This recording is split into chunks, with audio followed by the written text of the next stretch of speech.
You know, honey, a Bentley is pre-owned. Something that special care some of y'all all drive is used. But anyway. The shade was real this week on the Rickey Smiley Morning Show. Gary with the T breaks down the difference between pre-owned and used. We all drive cars that had our previous owners, but you don't say used car, you say pre-owned. Thank you. Gary taught me that. I talked about Ricky, but let's be clear though, Ricky. It depends on what type of car. All right. Now, an American car for the most part, I don't want to call no names. I ain't had that car. But you know, honey, a Bentley is pre-owned. Something that special care some of y'all all drive is used. But anyway. Oh, wow. This week, the cast of the Rickey Smiley Morning Show explained when they knew they were getting old. When did you realize you were getting old, Brat? Man, when I couldn't get up off the floor. Like when you sit down on the floor for a long time and you're just chilling. Just I was playing with my dogs. I'm throwing toys and treats. We having a good old time. Man, I got ready to get up. It was like the Tin Man, like... Yeah. Like I needed some oil or something. Like it's crazy how your body changes. Yeah, you sit there and you had to rock to get up. You had to roll over to a corner and pull up on the wall. On your knees. Gary with the T revealed that he has not one tattoo or piercing. Nothing wrong with tattoos, Gary. I have 23 of them. You were 23? 23 in there. You must be addicted to that stuff. Or something. I enjoy tattoos. Yeah, but that don't look It good looks even to just me on the fine. woman. If a woman wearing a beautiful ball gown and she got some damn cherries over her breast, that's not cute. You're taking away from I the don't look of the have gown. cherries, Gary. What I'm just I saying. just need chicks to start putting their deceased grandmamas on their lower back as a tramp stamp. That's you sit up here pounding and grieving at the same. Oh, That's no. our mind, Ricky. Our mind. The show's Black Tony was a no-show yet again this week, and here's why. What's going on? I'm in the helicopter. For what? Pancake had came up. He had came up on the helicopter yesterday. I Wait a minute, Pancake came up. Wait a minute, you said Pancake came up on the helicopter. How? Shady, I don't ask no question when somebody comes to the trap with some, with some. We were just gonna get out and have fun. You know, we be riding dirt bikes and stuff. But this time, he came up with a helicopter. He said, "Boy, they better than dirt bike." Black Tony, you coming tomorrow? Yeah, we don't crash and die today, Shady. I'll be there tomorrow. This week, the Brat came through with her best impersonation of celebrity boxer Mike Tyson. Mike Tyson said about his series, I have been looking to tell my story for quite some time. With the recent launch of Legends Only League and the excitement from fans following my return to the ring, now feels like the perfect moment. I look forward to collaborating with Martin, Antoine, Jamie, and the entire creative team to bring audiences a series that not only captures my professional and personal journey, but also inspires and entertains. And that's what Mike Tyson said. Here's Bernice Jenkins with this week's church announcements. Prayers for the Roberts family who is funeralizing their oldest son, Quantravius. He was only 29 and had warrants out for a hit and run, stealing lottery tickets, setting cats on fire, robbing a city trends, kidnapping a mailman, punching an ice cream truck driver, and selling drugs at a daycare center when he got stabbed in a dice game last week and died. But his mama want the church to know that he had come to know Jesus at an early age. But honestly, he ain't been around him since then. When it comes to his friend Chris, we have not decided who's worse, Siri or Rickey Smiley himself. Siri, call mom. Wait a minute, say what? Sorry, I don't know who your mother is. Siri, call mom. Sorry. Just type it in, Chris. Siri, call mom. Sorry.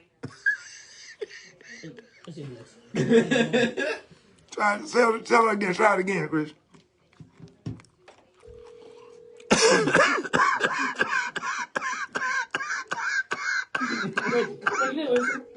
Ready. She said, sorry, I don't know your mom. For the full version of these videos and more, subscribe to Rickey Smiley's YouTube channel at Rickey Smiley Official and online at rickysmiley.com. Man, the one and only chef Irie ain't no joke. It's This man right here, originally from Jamaica. And boy, you talking about Caribbean style breakfast, some of the best breakfast ever. This man right We need to get you to have you can get you Jamaican style. Oh, really? I'll eat it. I'm with it. You just don't have to give me American style. I'm always open to anything new and different that I never had. I'm sure it's good. Yeah. Hey, look, quite good. when you cook it for us, you do not have to stay inside of an American box. We want to try new things and different cultures, and I'm with it. I'm one of them type of black people. I'm always open to change. Everything don't have to be the same. I don't care if you can put a whole ox up here and cut the tail off and put rice and grits around. I don't care. I'll tell you.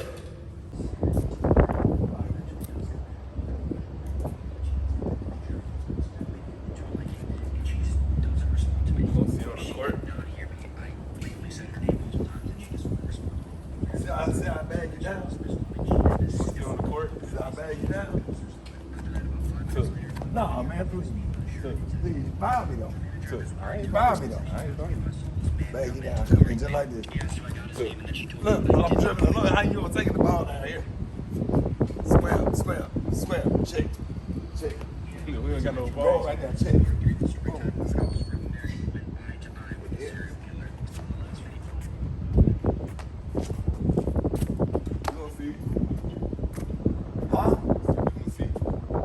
I used to slam on him and make him cry. I used to let that go down about 8 feet. Whoo! Man. I don't know if I tried now, cause he turned into a college athlete. I don't think I want. That little jumper. How that jump? What?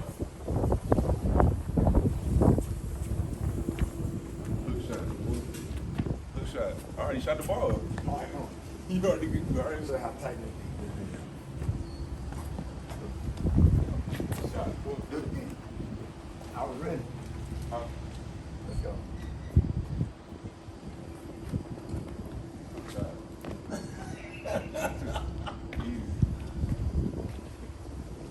Hell, he ain't ready. Hey, who is this? Hey, I got off to a rough start this morning. Now, just show you how grief works. So, I'm all right now. This is why you got to push through. So, I was talking all this shit yesterday about, hey, it can't be about you. I almost didn't make it to work today because I was actually grieving this morning. I like grieving to the point where I woke up and I was sitting on the side of the bed and just didn't want to go to work this morning. I felt really grief-stricken and sad. You know, because it's like it's coming. The build-up is coming. Because, you know, okay, he died. So now, the build-up and the anticipation of walking to an open casket of a kid that you raised is starting to build up every morning. It's just more and more and more. And I was just having some moments this morning. So once I start doing the show or whatever, but you know, everybody, you know, always take time and go and get it out of your system and cry and do whatever you need to do. But it's like that build up. It's like you know it's coming, and you know what you got to look forward to. You know you got to deal with. It ain't like he gone and that's it. You got a whole funeral home and a funeral service to look forward to, and that brings on anxiety. Have you feeling anxiety, nervous, scared, all this stuff. So the thing about it is you just watch out. The thing about it is you have to hey, good morning. Hey, Irie is in there. I'll be in there too. I know you will. Yeah, but you just have it's I don't know, it's just everybody grieve differently. I think one of the ways I grieve, I just kind of have my little moment, try to get it out of my system, get back to work, keep yourself busy, because sometimes, man, if you just take too much time or whatever, you know, you could fall into a state of sadness and depression that you can't get get out of it. I just can't even. His mother texts me. I just can't even imagine how him and his sister, who really tried to help him feel or whatever, and Ron Daddy just died, just passed away a couple of months ago, you know,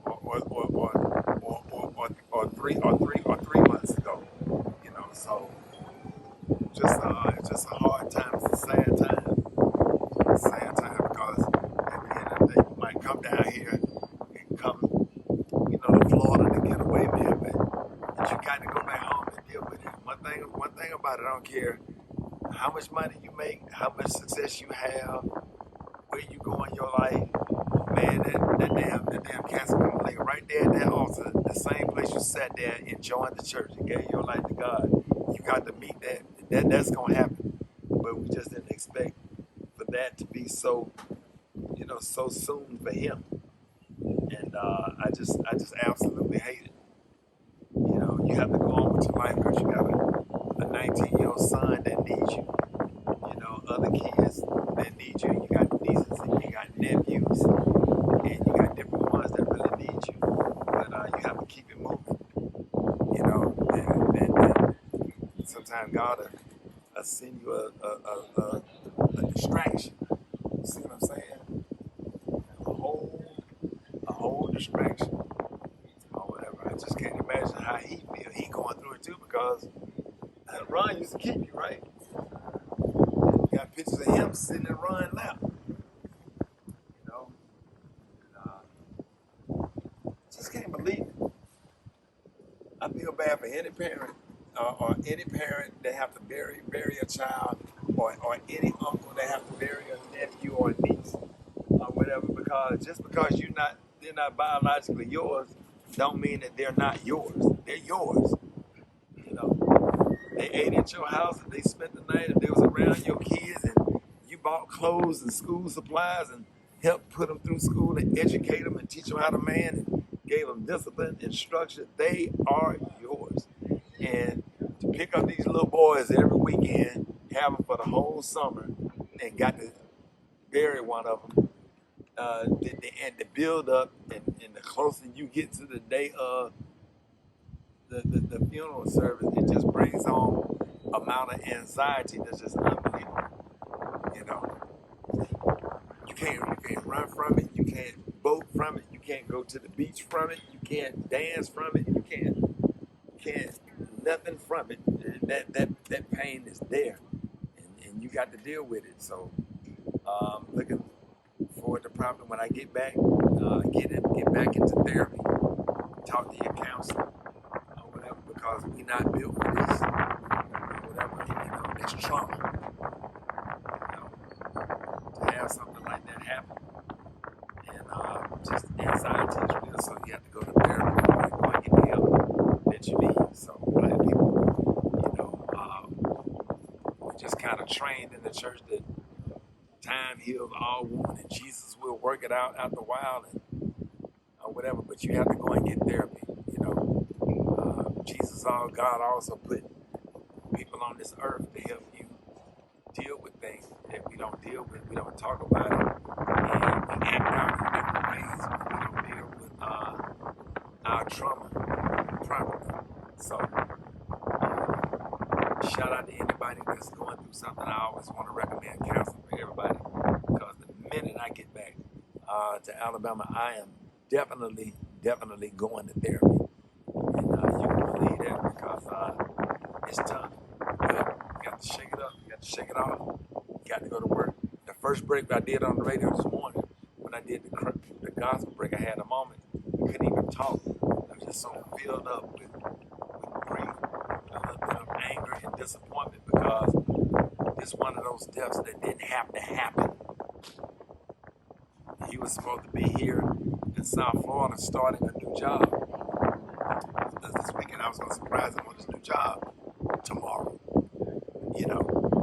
And now we got the plan for a funeral. So God bless anybody that's dealing with it. I'm sure it's a lot of people at the funeral home going to make some kind of funeral arrangement today. And my heart go out to you and your family. bless y'all. God bless your life. Don't worry about me. I'm fine. But everybody that's watching this video, make sure you pray for people that they got to bury their kids and they got to bury their mothers. Pray for them. I'm good. And send your prayers and your thoughts out to other people that's grieving and just having a hard time dealing with grief, hunger, sadness, depression, unemployment, bad kids, and just got a whole lot of stuff going on. Man, pray for them. So God bless y'all. God bless y'all life. I hope y'all have a wonderful weekend. 2 minutes, Ricardo. 2 minutes. Good morning. Happy Friday. Happy Friday. Happy Friday to you. Hi, happy Friday. It's a beautiful Friday. And we're all playing out in the snow. And I'm going to have some crawfish. And I'm going to have something nice to eat because it's Friday. Yes. Hi, y'all. No, it's getting dark, baby. Let me tell y'all something. It's a sad day in society, y'all. I don't know if y'all heard the shocking news, honey. But Sharon Osbourne, honey, she is leaving the talk, honey. Yes, she is leaving. Now, y'all remember, now Sharon, honey, and Cheryl Underwood had a few words, about, Pierce Morgan when he was talking about Miss Megan Marcos, which was a very sad thing, honey. Hi to Angelique Lawrence. How are you? Let me have a seat, because, baby, I got to sit down and talk to y'all. So anyway, so Sharon and, Sharon had those, words. Because Cheryl, she was being very politically correct. She was not saying the wrong words, honey, because she did not want to make sure that she would get fired. Because, they would fire Miss Cheryl, honey, quickly because she's of African descent. But nevertheless, honey, Miss Sharon, honey, was saying how she was friends with Pierce, which is, I mean, Pierce is her friend, so I can kind of understand that she's trying to take up her friend. And whatever. But they said, but girl, he's saying all this damn racial stuff, baby, that just doesn't make sense, honey. Don't say that, Dawn. She will be missed. We love the Brits, honey, the nice woman, honey, Ozzy's wife. But nevertheless, so she was taking up for her friend. Now, that's what she said. So, Cheryl, honey, she said, like I said, she was very politically correct, and, she kept it real cool. Well, come to find out, honey, they put these girls on hiatus. They've been on break now for like maybe 2 weeks. So now they are coming back, I think, on April 12th. But they're coming back without Sharon Osbourne, honey. They're saying that she's stepping down. Some people saying, y'all, that Sharon got fired. But this girl been there for like 12 seasons, y'all. She was one of the last of the originals to leave. And it's just a sad thing, honey. I'm just like, child, what is the world coming to, honey? Hi, Cheryl Richardson. Thank you for the lovely star. You're so beautiful, Cheryl. But it's not a good look, though. But, honey, I want to see, honey. Hi, Annette Jackson. Thank you for your stars.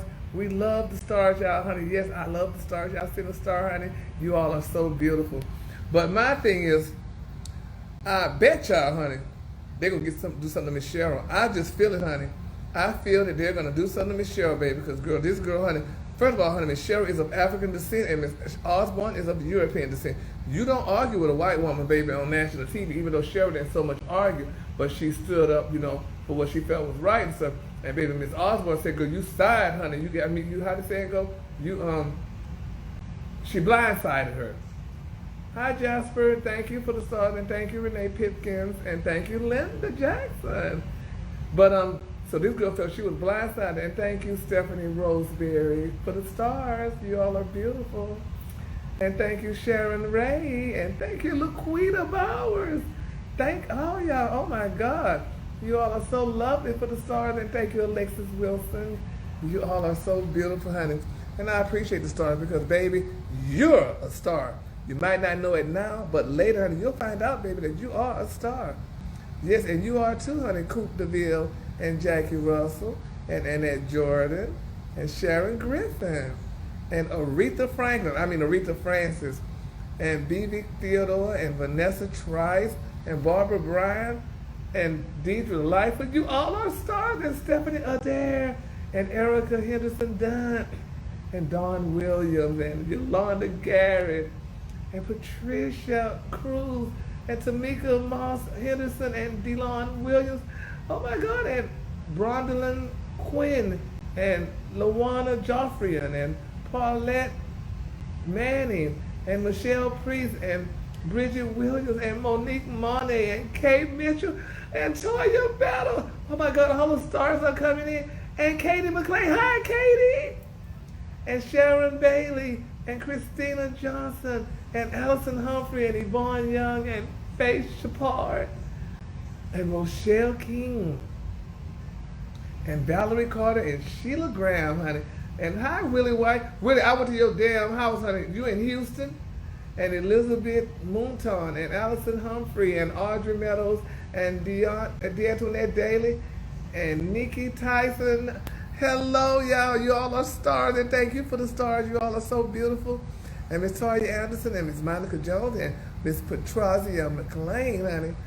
Hi, Deidre Williams, and hi, Ashford Fitch, and Peggy Colbert, and hi, Tony Smith. Thank you for the stars, and Miss Bernice Cooper, and Mona Sky from Shreveport. Yes, y'all. So we're going to pray, y'all, for Sharon. It's a very sad thing, so I can't wait to watch the talk, honey, when we come back up. Hi, Chaquata Jackson, and Leona Newman, and Christy Richardson, and Eugenia James, honey. Thank y'all so much. Have y'all been finding this guy talking about he kissed Beyonce in the damn mouth? And had he been black, baby, he would have been telling that story. But, honey, Jay-Z let that one happen, child. Hi, Rachel Keenan, I'm sorry. And Ronnie Head. But, Miss Jonetta Marletti. Yes, Lord. And Yolanda Jones.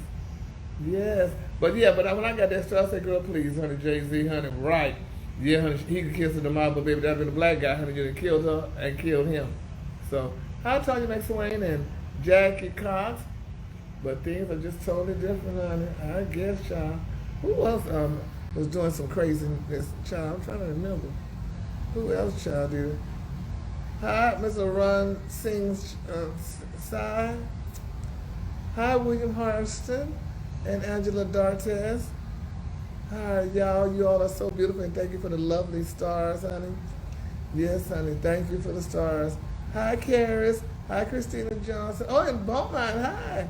Hi, Renee. Hi, Andrea Newton and Jetta and Nydia and Marquetta. So, listen. Y'all just continue to pray, y'all, for Sharon Osbourne. Hopefully everything goes well, honey, and they may give her back her job, because I don't want nothing to happen, honey, to Miss Cheryl Underwood, baby, because like I said, they're going to get that girl, honey. So we're going to stay tuned, honey, and watch and see, child, honey, okay? Hi, Rachel King and Kathy Pewitt. Thank you for the stars, dear. Yes, Lord. Keisha, I love you more. Thank you. Hi, Tanya Andrews. Hi, Jordan Lee. Thank you for the stars. You're so beautiful. Thank you, honey. And I want y'all to have a great day and a better tomorrow. Hi, Carrie Ford Atkins. And I'm going to go see her when I could dig up, baby. We need to find out some things. Hi, Miss Sandra Ashley. We need to find out the real tea, honey. Did Miss Osbourne quit or did she leave? So I want y'all to stay tuned, honey. And I will be back, boo. Hi, Tammy Thomas. Thank you for the stars, dear. Hey, y'all, what up? This your boy, Rickey Smiley. Listen, man, these folks fed over here. We in Fort Lauderdale, man. Listen, they did not ask me to do this. I am just a fan of this man food. Tell everybody your name, man. Okay, this is Abdul here, the owner of Quickie's Burger and Wings. Okay? Look, man, they got everything here. They got hamburgers, chicken wings, crab legs. What did I get? What did I get, Lord? Catfish and wings, and your son got, I think, what's up? I got catfish and wings. Look at that. Man, I really appreciate you, Rickey Smiley. You're the man with the plan in here. Hey, okay? Go ahead and shout out everybody. I didn't pay you to do this. Yeah. I know this is your favorite restaurant. This is your home. Anytime you come. Yes, sir. Okay? You're more than welcome in here. When I made my first live video from Quickies, people came from all over the country to come here and eat. Yes, sir. Thank you so much. I really appreciate you, man. My man. Thank you. Thank you so much. Y'all make sure we right here on Highway 1. Yeah. Federal Highway, right across from. 3 locations down here in South Florida. A lot of people, they didn't know about us. Yeah. But please tell them what's going on. Yes, sir. All right? This fish good as hell. The French fries hot. They got everything. And the fruit punch and red velvet cake. Okay? When you just need that grease. Tell him, boy, I tell you what. Okay now. You know what are you missing in here? Y'all better come holler at my boy Abdul. My boy Abdul got it right. Yes, That's sir. what's Thank up. you, man. Love you, I appreciate it. Love you too, man. All right. Thank you so much. All right, man. Y'all have a blessed day. I appreciate it. Okay, so I'm currently demonstrating my skills as pop-out extraordinaire as I put my young grandson to sleep. We've been playing. We ate lunch. Now we're having our after lunch bottle. Although I'm not sure, is a bottle considered after lunch or is it considered a part of lunch? Because he ate all his food for lunch. Changed his diaper. He's nice and fresh and clean and dry. Then he started fussing. Thought he was gonna play around, play a little bit, played for a few minutes. Now he started fussing. So I'm assuming, even though it's been 17 years since I had to do this with my own kid, I'm assuming that maybe he's sleepy. And maybe it's time to go ahead and knock out. Ain't that right? Ain't that right? Yeah. Time to crash on out, man. Let me see. Look at my eyes. Let me see if my eyes sleeping. Did my eyes look sleepy to you? Did my eyes look sleepy? Huh? Yeah. Do a little Denzel, a little trainer day. Yeah. You ready to go to sleep? Yeah. You ready to go to sleep? All right. Let's knock on out, man. Oh, you almost killed that whole bottle of milk. This is one of the rare times I have him completely to myself. No Gigi, no aunties, no uncle, nobody. Just me. Just me and him. And I'm making it do what it do. You been fed, you been changed, took a car ride, you done ate, you done played a little bit. Now it's time to go to sleep. Now I know you're gonna fuss a little bit. This is his stilo. This is how he do it. You're gonna fuss a little bit. Yeah. Them eyes gonna start to droop. Next thing I know, you're gonna be knocked out. Put him on that couch for a minute. Then I can watch about three episodes of Snowfall. I can't watch Snowfall with him watching because, I mean, come on. It's inappropriate. I'm guessing that's inappropriate background watching for babies. I mean, he knows enough to really understand what's going on, but still. I'm guessing some of the words and everything, you don't want to subliminally plant them seeds in the fertile mind of a 8-month-old. So, we just gonna drink this bottle. There you go. We're gonna drink this bottle and we're gonna go on to sleep. And Pop Out Special K gonna watch a little Snowfall. Ain't that right? Yeah, my eyes starting to droop, buddy. I see it. Yeah, I know what I'm doing now. I got 5 kids. From 31 on down to 17. I know what the hell I'm doing. 3 grandbabies. 12, 12, 6, and him, 8 months. I know what the hell I'm doing. Not to mention nieces and nephews. Hey, what you boys doing? Yeah. You have a whole couch right there. Why are you sitting on the table? Maverick.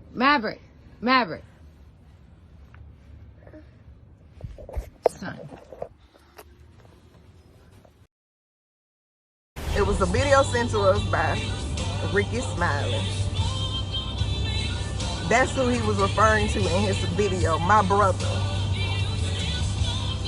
We know Rickey through marriage. My mom was married to his uncle.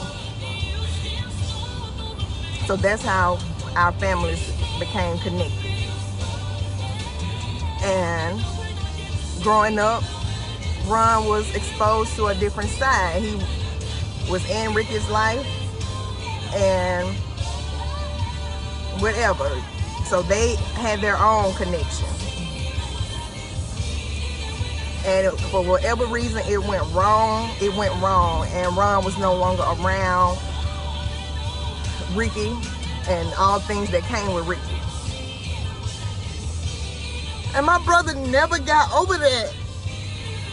He never recovered from that. For whatever it was, I don't know the connection of what he looked up to Ricky.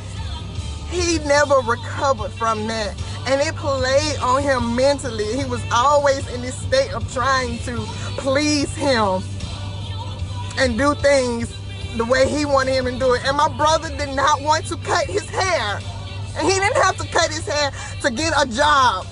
Because the same God that put you there and got you believing that whatever, how you made it, would have done it for my brother with his dreadlocks and all. It wasn't like he was going for some corporate job and he needed to have a certain appearance or maintain a certain appearance. That wasn't it. And my brother battled with that. He was really thinking about cutting his hair? Really? And that triggered my brother to go and take some pills to numb his pain.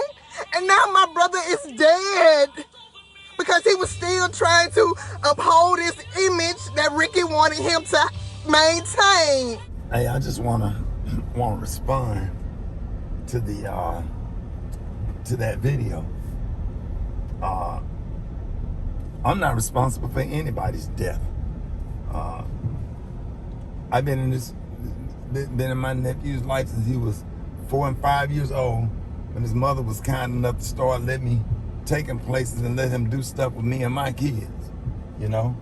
And just like other nieces and nephews, there's a lot of them that came to my house and didn't do what they were supposed to do. And I'm not doing none of this to taint his memory. Yes, he's passed away, and the reason I'm making this video, because basically you said that it's my fault that he died, and I'm not trying to make a mean video, Tasha. I get it. Tasha, you ain't I hadn't spoke to you, and you ain't like me since I went to court and got custody of Ryan. And I went and acquired for custody because he was a young man in our family. He wanted to come live over there, and I felt like I can help him and get him through high school and get him off to college to make him have a good life. I'm not responsible for his death. My job, my purpose for being in these young men's life is to save their life, to keep them from death. But it's when and then I'm not blaming nobody, because if I could do it all over again, I would do everything the same. I would give him his 8-year break, because I couldn't let Ron or any other kids that's been put out of my house and not welcome back until they become a different person. And sometimes it takes 8 to 10 years to become a different person, because you got other kids to raise, and you can't let nobody be in your house smoking, drinking, not going to class, not doing what they're supposed to do, and you're helping them. But I have to take care of my kids.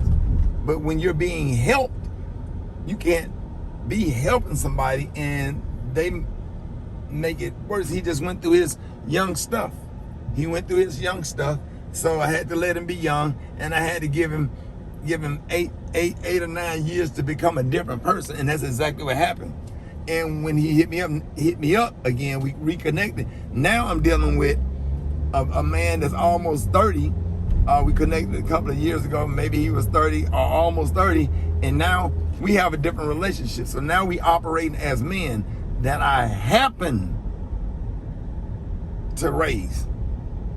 You know, so, you know, man, people, you know, make you know, decisions and bad decisions or whatever, you know, and I will say this. Now, out of all of them, he was the most respectful. He never disrespected me. He never cursed me out like some have. He never like went off on me and whatever. We had disagreements and whatever. If you read the text messages that I provided or whatever, the text messages tell the story of our relationship. So he didn't want to cut his dreads. So if you represent me and I'm sending you down there with my connection. He the one called me and said, hey, I want to change my life. So he said, what should I do? I said, you need to leave Birmingham. Not that Birmingham is a bad place, but Birmingham is a comfort zone for people that grew up in Birmingham, and Dallas is a comfort zone for people that grew up in Dallas, and Miami is a comfort zone for people that grew up in Miami, and sometimes it takes you to get out of your comfort zone in order to grow, right? So I found an opportunity for him, and I made a phone call because I'm well connected. Hey, I got a nephew that want to work, that want to pay taxes, that's trying to get himself together. He ain't never had his own house. He need to get his own car. And, you know, what kind of opportunities do you have? My friend said, hey, I got a job at Miami Beach Marina, right? And got him a job. All right, here's the deal. We need to cut your dreads. You need to cut your dreads. You need to clean yourself up or whatever. I'm not going to get into you have every right to wear your hair the way you want to, and this for all young men that's watching this video. Do what you want to do. Wear your hair the way you want to wear your hair. Wear your pants the way you want to, but just because you can, don't mean that you should. Because I'm trying to set you up for success. So, let me make a comparison. I used to have dreads. I had a mentor that's a celebrity say, hey, yeah, you selling out in the comedy club, but you ain't got no endorsements. If you cut those dreads out of your hair and move out of Birmingham and cut your dreads or whatever, different opportunities gonna come. He was absolutely right. The minute I cut those dreads, I got an eyewear line in America's Best stores all across the country, and among other endorsements. And this the money that you make when you laying in the bed, sleep, cha-ching. You taking a nap, cha-ching. And not only that, moving out of town, getting out of my comfort zone helped me to grow, to live in 3 different cities all at one time, and getting to know different people, different cultures, different ways of doing things in between Dallas and Fort Lauderdale and Atlanta and Birmingham. I've grown a lot. So that's what I wanted for him. So don't come with this hyper alpha female stuff, and that's the problem, because mothers raise daughters, but they baby they boys, right? Over here, if you look at all the videos, look at the videos, you just, men that I gave the same playbook, the same directions, the same structure, the same discipline, the same cussing out that I gave all, and all of them on these videos are successful or on their way to success. You know, growing up in my dad's house, it was never easy. You know, it was always tough. It was always frustrating because of, you know, his rules and having to deal with, you know, like you can't wear your hair a certain way, you can't wear, you know, certain type of clothes a certain way. But at the end of the day, it's always for a good purpose. You know, he's not doing that just to pick on people. You know, he never did that to pick on me. And I always thought that he was just picking on me. Like, why can't I wear this type of clothes? Why can't I sponge my hair up? Like, and as I got older, I just realized, and I was like, you know, maybe he's trying to do this for, you know, a good reason. Maybe he's trying to help me. Maybe he's not actually my enemy. So, you know, one time I was just like, you know what, just let me give it a try. Let me just try to not, you know, disagree, try to like not disregard what he's saying, try to just take it all in, because the only reason why I did that is because one of my cousins who graduated, he got his master's degree, you know, he making serious money, and he told me, he was like, all I did was just listen to your dad and everything he said. I was like, okay, you know, let me just try this out. So when I did that, you know, I ended up where I'm at now. You know, I'm in college, you know, I'm trying my best. I'm playing basketball in college. You know, I'm doing my thing as of now, and if it wasn't for all that discipline, all that structure that he had in his house, I wouldn't even be in college right now. I would be in the street somewhere doing my own thing.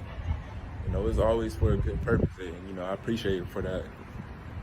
Took a while for me to actually understand and realized that iron sharpens iron, and that actually means that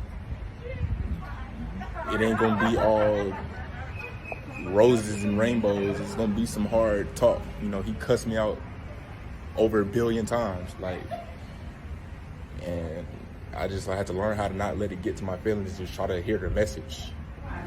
What's going on, Rick, man? Look, I don't even know where to begin as far as expressing my thanks to you, as far as the kind of person that you've been, whether it be from having a grown man conversation with me when I found out that I was a father-to-be, to transitioning into the importance of making sure that if I do have a business, that I run it as professionally as possible.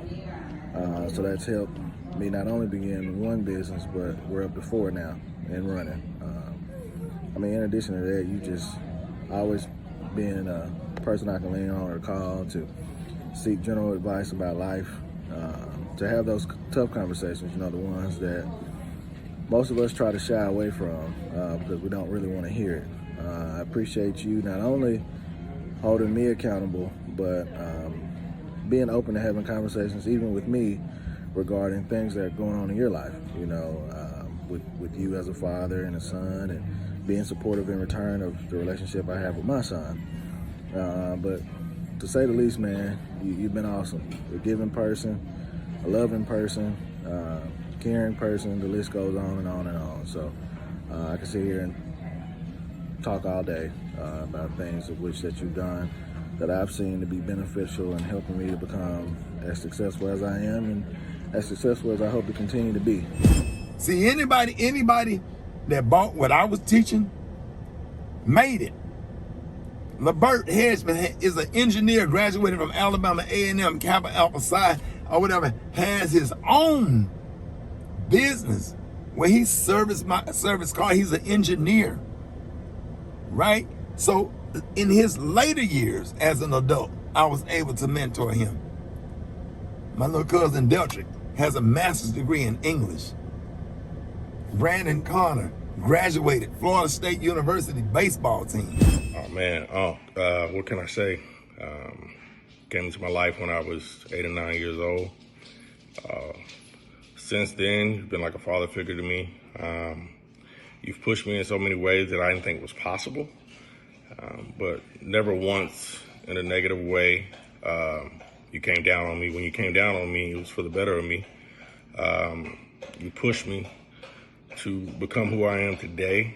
I know I would reach out to you with questions about business, about life, about sports, and how to handle certain situations. And every lesson that I've taught myself, you amplified that by 20. Not only through your words, but your actions as well. You always taught me to be accountable for my actions. Be a man. Just the rules of being a man, you know. Look a man in his eye. Talk to someone with respect. Don't mistreat the janitor at your office. And I've carried that with me throughout life, you know. When I got into, after baseball, when I got into the corporate America world, you taught me how to handle that. You know, again, you pushed me, you challenged me, but you always said that if it doesn't challenge you, it doesn't change you. Man, I love you. I appreciate everything you've done for me, man, and my family, man. It's a blessing to see what you've done in the community, to see how many individuals you've took in and help out, man. It's a blessing. And I just wanna speak on your character, man. Just to help out a lot of people and do all the things you've done speaks a lot on your character, man. Cause you didn't have to do it. You didn't have to do it, but you took it upon yourself to help out your community. And I know what you see in the youth. You see yourself, and you see the struggles you went through, and you just want to be a helping hand. And that's just a blessing in itself. Just you being in your kid's life and me seeing that, man, is huge on me. Because I know I would like to be there for people as well and help out as many people as you help as well. So you've been a positive impact on my life. because it goes back to you didn't have to do that. You didn't have to be there.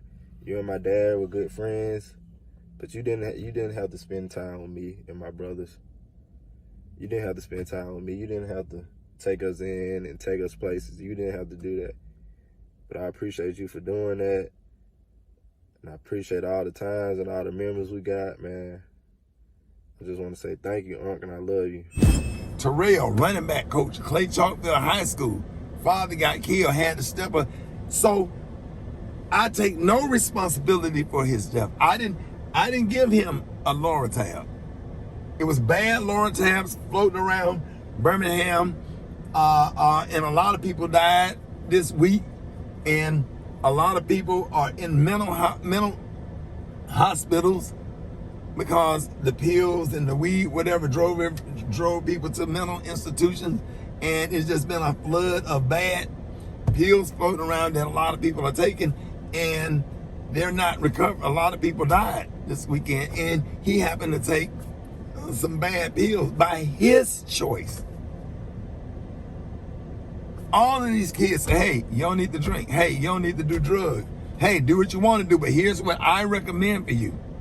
So for you to sit there, you know, because the video should say, hey, I know we didn't agree on everything, but thank you for everything that you tried to do for my brother and you.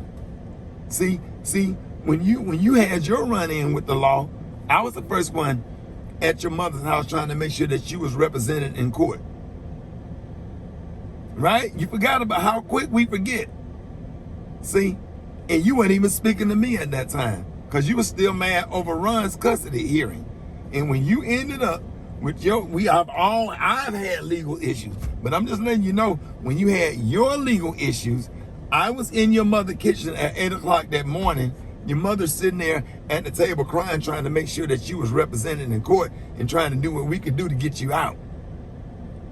Right? So don't make videos and sit here and try to pretty much go as far as to blame me for Ron's death. Ron didn't just take those lower tabs. This has been an issue. We've had conversations about this. Look at all the text messages, the text exchange between us. Everything that was going on. Yes, I challenged him to do his hair a certain way and to make sure that he was neat because he was representing me with my connection. I'm the one buying the plane ticket. I'm the one providing the apartment. I'm the one providing the furniture. I'm the one was gonna, hey, let's go down here and find you a little used car or a bicycle where you can get back and forth to work. I'm invested. So when you invested, whatever you ask them to do, they're supposed to do it. Period, point blank. He said he didn't want to do it, but then at the end, if you read the text message, he said, hey, go ahead and cash out me or whatever. So I cashed out him $100 to get his social security card, license, got his plane ticket, everything set, ready to go. He didn't want to cut his dread, but then he agreed to cut it. Look at the message. So don't lie. So there's all your facts. And I just wanted to present some young men that had the same rules, discipline, and structure that I gave to Ron and tried to give to all of y'all or whatever. And he just made a bad decision and he paid for it with his life. And I am devastated. And I understand you grieving. And I'm not mad at you because, hell, I understand you're emotional and you want to blame somebody. Blame the motherfucker that sold him the pills. And blame him for taking a pill from somebody and he don't even know what's in it. He got to have some responsibility in this. Even in death, you're responsible. My dad died the same way. He didn't OD, but he was on drugs and he went to New York and got caught up in something and got himself killed. Drugs run through our whole family. All of us got issues in dealing with this stuff. I'm trying to break the generational curse. So don't make no video. You can make it, but it's just my response. I love you. I love your mother and your sister. And I definitely love Ron and Traven. Period, point blank. Anything you need for him, anything you need to make sure that he have the burial that he deserved, because at the end of the day, he didn't do everything right, but he was a very respectful kid. And I'll make sure he's straight and make sure he have everything he need in his last, in this last act. And you're not the only one grieving. I'm grieving. So imagine raising a kid in your house in hell. I got to look forward to a casket too. So I feel terrible. I can't even cry because I did everything I could to help him. I would cry if I didn't do nothing to help him. I did everything I could to help him. So I'm not upset and bent out of shape or whatever. Yeah, I'm gonna cry later. It'll hit me later on. And then Uncle Herbert died today. So I'm dealing with a video you got floating on Facebook, and my father figured everything that I was trying to be to run, the person that was that person to me, just died this morning. And I'm okay. I'm a man. I can handle it. My granddaddy raised a good one over here. So, you know, I loved him. I love all of y'all. I don't have no beef, no issues. My kids upset, but I'm sure you don't care. You know, and yes, I was upset with him because he was getting ready to make over 6 figures if he would have hustled and did everything right the way we had everything set up and lined up for him. But I couldn't let the mentality go. I got to be me. Okay, but being me wasn't working. It wasn't working. The dreads wasn't working. Being in Birmingham wasn't working. And all of this stuff and not getting out of your own way or whatever costs you your life. Because if I have any regret, the only thing I should have did was got in his face, had him come over to the house. Hey, you leaving today. Here's your plane ticket. Let's go.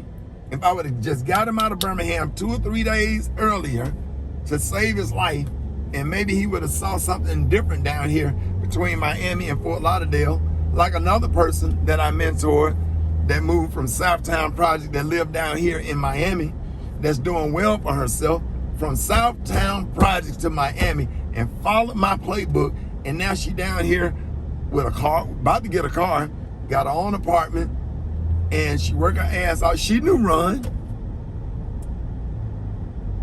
I don't never point people in the wrong direction. Saved her life because had she not moved down here to Miami and get set up with what she set up with, Melissa, better known as Mo Frazier on Facebook, she would be dead by now. And me and her agreed to that. She said it. So, man, God bless y'all. God bless our family. We had 2 deaths in 1 week. Show you how funny this is. I sent my Uncle Herbert that died this morning some food by Ron. Hey, Ron, come by here, pick up this food, take it over Uncle Herbert's house. He said, yes, sir. He came and got the food, the seafood. Ron kept some for himself.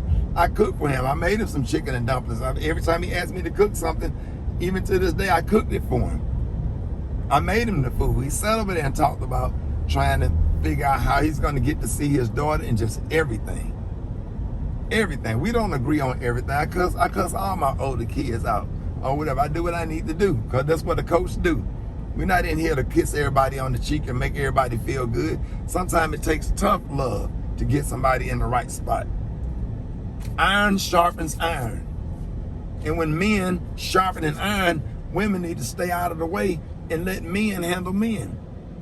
You want to have a conversation, call me and I can explain to you what I'm trying to accomplish. And that's it. I say this with no anger. I say this with all love. I hate that he passed away. And he ain't the first one that's stayed up under my roof that's died. He the 3rd kid that was raised under my roof to pass away.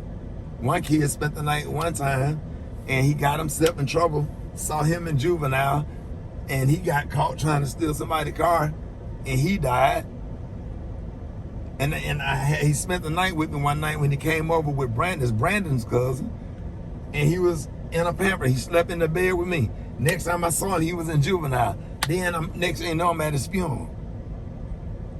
Then I had a neighbor, his son passed away, and he OD'd. Never come over, and so I don't know what it is. All y'all kids out here doing this stuff, man. I don't know what to say. but you can't say nothing. And you get criticized for checking these young men that are trying to save their life, and you get criticized by women for trying to save their life. And now, a lot of people all over the country getting ready to go pick out a casket, write up an obituary, and go to the cemetery and pick out a burial spot for somebody that's supposed to be burying you. So God bless everybody. We got 2 funerals this week, an uncle and a nephew. I'm devastated, but hell, I'm a man. I got to suck this shit up. I'll cry later. No, I got on the phone. I had to talk about what I need to do as far as my Uncle Herbert. We had this conversation. He prepared me for all of this. So I'm good, I'm blessed. Trying to find a flight to get home or whatever. So I'm just gonna enjoy my day, get on the plane, go on about my business, and that's it. And that's my response. God bless everybody. God bless you and your family. And I hate he died. So thank y'all for watching. God bless y'all. He's very impatient. He's very like. Is he live? Yeah. Hey, y'all, listen. We're at this restaurant. This is where they say the queen who stole all Beyonce stuff out of storage. They said she's supposed to be eating here tonight. So, you know, I had to come here to see if that girl was here, baby. See if she got some of those purses or some of those dolls that Beyonce had. They stole the kids. They stole all Blue Ivy Tongue. You didn't see that? They stole all Beyonce stuff, girl. Cherish didn't even see it. How dare she not see it? I did not see it. I'm so Tell the people you didn't see it. I didn't see it. I'm so far behind. I was just excited about Gary being in Dallas. No, honey, you should talk about Beyonce. I'm sorry, I've been off of Instagram for a minute now, protecting my peace. So yeah. She's one of those types. I hate that happened to you. And there's Sharon. Look at Sharon. She's hungry. Hi. Who is that, Sam? Sam. Son of Sam. Oh, daughter of Sam. Before we get started tonight, are there any dietary restrictions or allergies I need to be aware of? No dietary restrictions. I don't eat fat. No fat. I cannot. Yes, y'all. Can I get us like Frozen drink, What they right? say? Oh yeah, I want a frozen drink. What's that? Top shelf, meltdown? I want a meltdown. What's a meltdown? Just kidding. Frozen margarita with an extra shot of tequila and Grand Marnier on top. Oh no, I don't want no extra. You know I gotta get it to work in the morning. These girls trying to get me drunk to rape me. They think they slick. I just want a regular strawberry daiquiri, frozen. I can do it just a regular strawberry frozen margarita. Is that okay? That's all I want. All Yeah. right, so meltdown to the strawberry frozen. Meltdown. Have y'all heard of a meltdown? Salt okay on those friends? No salt, sugar. Hey, Elaine, I want sugar. Salt? Do you want salt? Oh, no, I want sugar. Sugar. Yeah, these girls are too many things. Listen, y'all. Okay, so next, y'all, we're gonna go to there's a strip club, I think. Hi, Sydney. But I'm gonna be leaving. Hopefully, I can catch my plane for Dallas tonight. So I may be catching my flight out to Dallas to see all the wonderful people. So hopefully, it's gonna be okay. But anyway, y'all are so beautiful. Let me say hi to some of y'all. Say hi to Sydney, and that's Linda and Sydney. Y'all. Yes. I can't make this and up. Tiffany and Jackie. We are live right now. You all are so beautiful, Maya. His But family love listen, him today. He wanted his frozen drink. they got the children. His refreshing strawberry. Yeah, it's called a refreshing beverage, honey. Get together. Look, y'all. Oh my God. Oh, look at the children. We're in Taiwan. Elaine, I love you too, dear. Yeah, tell them the people. Hi, everybody. Hi. That's Cherish. And this her sister. That's her mom. Yeah, P.A. in the house. Hi, Nikki. Hi, Ernest. So listen, y'all, I'm gonna go. I hope they chips taste good. But we'll be right back. The chips are good. The chips are good? Yeah, very good. Are they warm? But they're thin and crispy. Okay. If they ain't warm, they ain't good. Like Taco Bell. Nah, Taco He has Bell to got spend warm. time with us now. He has to spend time with us now, so he has to go. He loves you all so much. All right, y'all. I'll be back. Stay tuned, honey. You all are so beautiful. Guess what, baby? You are a really handsome man. I really was looking at your skin and face the other day and those, oh, well, thank you so much. All it takes is a little caress. Like this? No, like this. All right, y'all. Bye. So I'm pretty much riding around or whatever. I don't even know how to feel. I lost my uncle this morning. My uncle is my mother's older brother. Not oldest, her older brother. They were really close. And we all fish, thanks to my Uncle Herbert, first one in the family with a boat. Turned me on the boating and being on the water and jet skiing and Mountain Dews. And I wake up to a phone call that he had coded. He was dealing with leukemia. And now I got somebody I loved and cared about that stepped up to the plate when my father died and was a father to me. He's biologically my uncle, but our relationship was father and son. Even the first boat that I was able to buy, it was in his name because I didn't have good credit. So he signed for it and got it, and then he went and picked it up, took the manual, went through the manual, and took me out to the lake and showed me how to operate my first boat as a grown man, so I could take my kids to the lake. And he passed away this morning.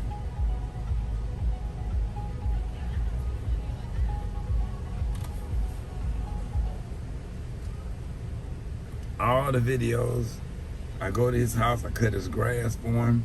I always fertilize his yard with the Scott's weed and feed, and made sure he was straight and had everything that he needed. And I just absolutely loved him. And I think sometimes, man, when you get a certain age and God just kind of, you know, give you a little bit of wisdom and a little bit of strength, you just kind of built for stuff like this. And you just got to take it, you got to deal with it, cry later when it hits you. But you got to make sure all the women in the family straight, everybody that's been affected by his death, that they're not hurting, and or they're hurting anyway, but you got to build up the women and men in the family that's affected by his death, because it's really sad and hurtful. So I don't care how much money you make or how successful you are, how many TV shows you have. You got to deal with death on whatever side you got to deal with it. Either you got to deal with it in terms of it being you, or you got to bury somebody. But either way, it's coming. It's coming. But one of the things about death that really give me strength is that, you know, my uncle had a mother and a father that he loved and missed, and my uncle had grandparents. And either he be with them or stay down on this earth and continue to suffer dealing with leukemia and other health issues. And, you know, thank God to be able to have an uncle like that was a father figure to you. God always provide and give you everything that you need. God is an awesome provider. And when I didn't have a father, he provided him, took me to air shows, got me interested in airplanes, and I was able to take him and fly him in a plane that he introduced me to flying and the joy of, and he sat in the cockpit for the first time. You know, we was flying back from a part of Alabama. I had a comedy show where we rented a plane and flew down there the day of my grandmother's funeral. Said, hey, I got a show tonight. Repass, or let's get on the plane and go and live life and have a good time. He said, let's go have a good time. And I flew and performed in the same suit that I buried my grandmother in. And I had my Uncle Herbert with me. And after I got off stage, we flew back. And so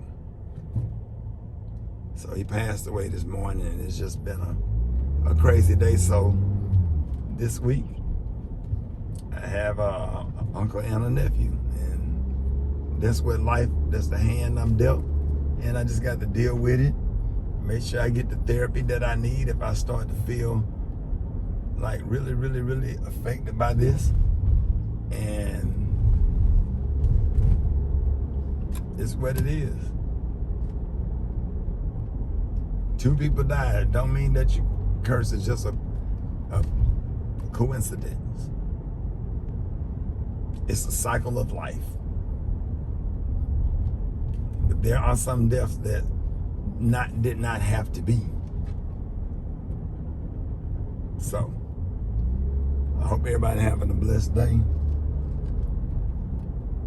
Got to sit somewhere and close my eyes or whatever. This has totally drained me. So,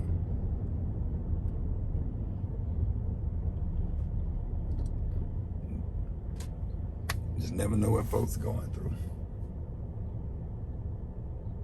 Hope y'all have a blessed day. Oh.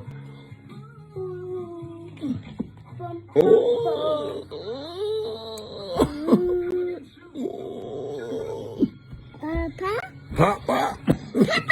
Papa.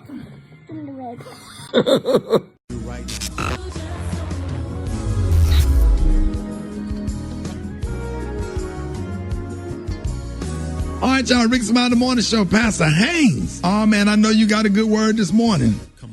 Thank you for this, Rickey Smiley. I'm praying for you, and this song goes out to you because the song lets all of us know that life is hard, life hurts, and it seems like we get hit by wave after wave after wave of hurt, hardship, and suffering. Sometimes you get hit by a wave of disappointment and you get back on your feet, but then another wave hits you. Perhaps it's a wave of sickness and it knocks you down, but then you struggle to get back up only to be hit by another wave, a wave of someone you love making their transition. All of these waves keep knocking you down, but James Fortune says, don't give up. Hold on. I like that right there. Don't you give up. Hold on. Keep getting back up. And when you don't give up and hold on, you'll discover what James Fortune says is true. Number one, and that is that God has a way of giving you a promise that will pull you through your pain. I like that right there. God gives you promises. Promises, watch this, are something that will come true in the future.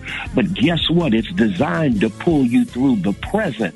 And so you look forward to the promise as you're experiencing your own pain. Here it is. Here's a promise. Weeping may endure for a night, but joy comes in the morning. Here's a promise. Even the youth shall faint and be weary. Young folks shall fall, but they that wait on the Lord shall renew their strength. They shall mount up with wings as eagles, run and not get weary, walk and not faint. Here's another promise. In this world, you're going to have tribulation, but be of good cheer. I have overcome the world, so don't give up. Hold on, because there's a promise that is going to pull you through your pain to brand new possibilities. How do I know? Because the good news is, and this is what James Fortune says, your dream is going to come true.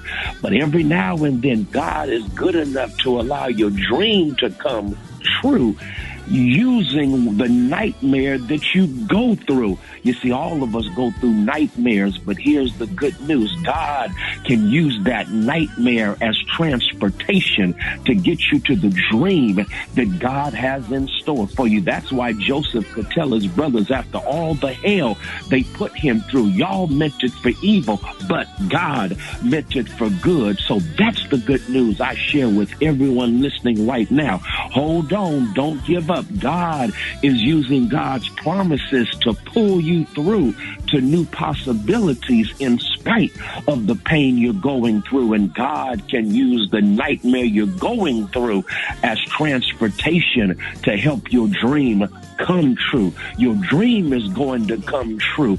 Everything you're looking forward to is going to come true. So hold on and don't give up. That's right, y'all. Senior pastor of the Friendship West Missionary Baptist Church, Pastor Frederick Douglass Haynes. Love you, Pastor Haynes. Rickey Smiley Morning Show. News headlines, entertainment, sports. It's the front page on the Rickey Smiley Morning Show. From front page brought to you by my computer career. All right, my computer career. Can't talk this morning. It is what it is, man. Fam, if you don't absolutely love what you do, go to mycomputercareer.edu and take the free career evaluation today. Become an information technology professional in as little as 4 months. That's mycomputercareer.edu. Eva for Shiva got the front page. Morning, Rock T. Good morning, everyone, and happy Monday. I'm your girl, Eva Marcille, here with a quick look at your front page news. Several members of George Floyd's family were joined by national civil rights leaders at a prayer service last night in Minneapolis. The trial of former police officer Derek Chauvin, charged for the killing of George Floyd, starts today. With the defense, both and the prosecutor are expected to take 2 weeks to present their cases.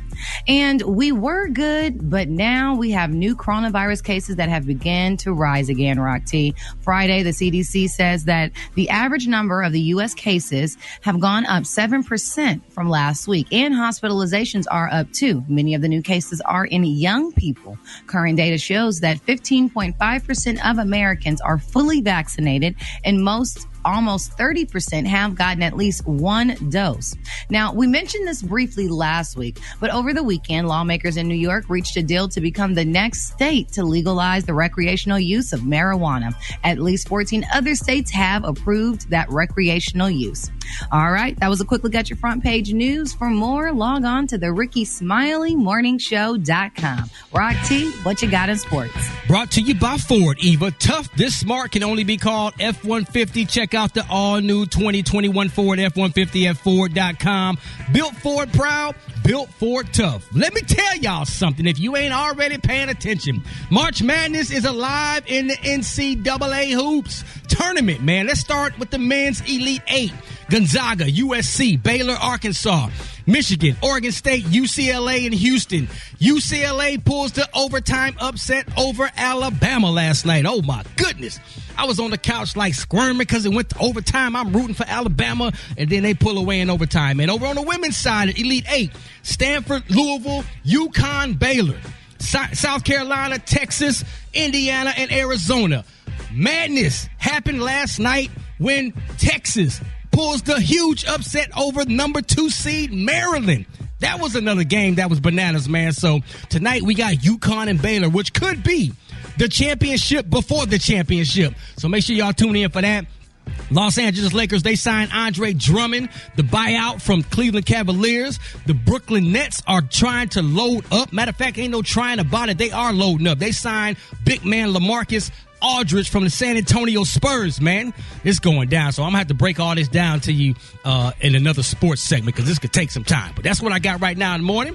Gary with the T. What's up there, Pimpin'? All right, y'all, baby. People still talking about Megan Thee Stallion, honey. Now, she recently shared a natural hair progress report. And they're saying this girl curls are getting so long. And some people are saying maybe Megan's trying to snub at all her wig weave wearing people, honey. Now, they're saying that Megan Thee Stallion's hair just keeps getting longer and longer. Now they're saying the superstar rapper, honey, she's been sharing peaks at her natural curls since 2019. And they're saying, honey, that it's thin chin length and she's looking amazing. They're saying that she's sporting this long hair under those stunning wigs that she wears to perform and attend those events. And some people revealed that the progress she's been making, honey, in her quest to gain inches, y'all, they said it's clear that, honey, she's looking amazing. And I said, that is cute though. But even Brat, I mean, I know y'all don't, or do y'all wear weaves? I don't know. But they're saying that, how y'all feel about Megan doing this? I mean, because, everybody can't have long hair. And they say, honey, her hair is cascading all down her back. What's wrong with that? Well, Gary, get into it because a lot of women, especially black women, have a whole lot of hair. And the reason why they wear weaves are called protective styles. They braid their hair under it and they put a wig or a weave on so they can save their hair. So shout out to Megan and all the rest of the girls. Don't be surprised because they got a cute little bob. It's a whole lot of hair under there. Yeah, a lot of us have healthy hair underneath and you just add it or you just wear a wig to keep your hair braided underneath to keep the heat off it. Tell 'em, Brat. To keep, to keep the color off of it. It's very healthy to do that. And if you got hair underneath, you better show it off because some people ain't got now. But Brad, y'all missed the point though. But don't African American men like long hair? And if y'all wearing wigs, honey, not y'all long hair, that's why they go to the other women. Oh, Gary, maybe because you don't like women, you don't get it. But no, men like your hair to It look ain't the hair good. we worried about. Oh, is that not? That is not. That ain't the most important part of a woman. I don't like that. Okay. Well, they should worry about the hair, honey. But anyway, child. All right, the color of the day, honey, is one of my favorite colors. My color of the day, y'all, is avocado. On the high end, you say avocado, and on the low end, you say beautiful green. That's your color for the day. Brad, what you got coming up in this hot spot? Coming up next in the hot spot, somebody won an NAACP Image Award and somebody special accepted it for him. I'm going to tell you all about it up next. It's the Rickey Smiley Morning Show. The hot spot. Drop it like it's hot. Drop it like it's hot. So hot and that's hot. You can catch me at the hot spot. It's the BRAT. 29 minutes before the top of the hour. The Brat. Let's go. What you got there, pimpin'? Good morning, Rock T. Good morning, everybody. I'm your girl, Brat Tat Tat, and this is the hot spot where we bring you music, movies, and more. But can I just say, is the pollen messing with y'all out here? No, because when I tell you, I went and sat on my golf cart. The clothes were green when I set up. The cars are covered. My car looks like a lemon pepper wing. Like right, like the dust from a lemon pepper wing. Like my goodness, it's so thick and so bad. So excuse me if I sound stuffy. Like I walked from outside to in the house to come up to the studio, and I like feel like I can't breathe. But Brad, that's God's makeup. Like y'all put makeup on y'all face, He put makeup on the cars. And God don't be wanting to make you sick though. When you got to use Flonase and Zyrtec and Elect. You don't know if it's COVID or pollen. Oh Lord, and they make you nervous. Well, you can always kill your special case. So. Oh. That wasn't nice. Well, let's cheer up. All right, y'all. Well, real quick, we're going to get off into this thing. Chadwick Boseman, he posthumously won an amazing award for Outstanding Actor for his role in Ma Rainey's Black Bottom, and his wife accepted on his behalf. She talked about colon cancer, and she said, this disease is beatable if you catch it in its early stages, so you don't have any time to waste, even if you have no family history, and even if you think there's nothing wrong. If you're younger than 45, please be proactive about your health. Know the signs, know the science, listen to your body. Please, you are so needed and you are so loved. Please take your health into your own hands. She said thank you. Now, also at the NAACP Awards, President Joe Biden and Vice President Kamala Harris opened the show praising the NAACP and their contribution to America. Harris also praised with contributions to black entertainers and said that they've made an amazing advance in social justice in America, and she really appreciates that. Now, I'm going to tell y'all about more about the NAACP Awards coming up later, but right now we going to wrap this thing right on up. And coming up next, we got Rock T's Joke of the Day. And y'all hit us up for them wake-up calls at 866-9-RICKY. That's 1-866-9-RICKEY. The time now is 25 minutes before the top of the hour. It's the Rickey Smiley Morning Show.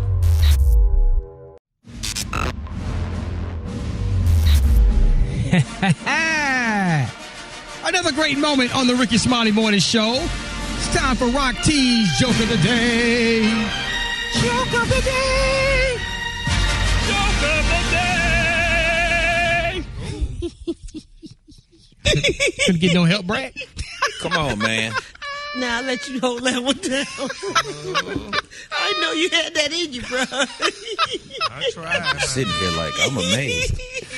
Wow. That was a lot. Come on with this joke, man. An airplane is about to crash. Oh, Lord. And a woman stands up and says, if I'm going to die, I want to die feeling like a woman. If anybody's on this airplane right now wants to make me feel like a woman, please stand up. So a man at the back of the aircraft stands up and says, I'll make you feel like a woman. Here, iron this shirt, damn it.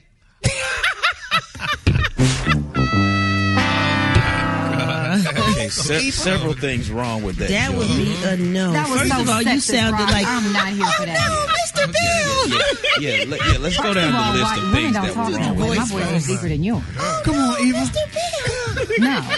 Who the hell has an iron on a plane? Okay. First of all? Hey, Brat, why you laughing though?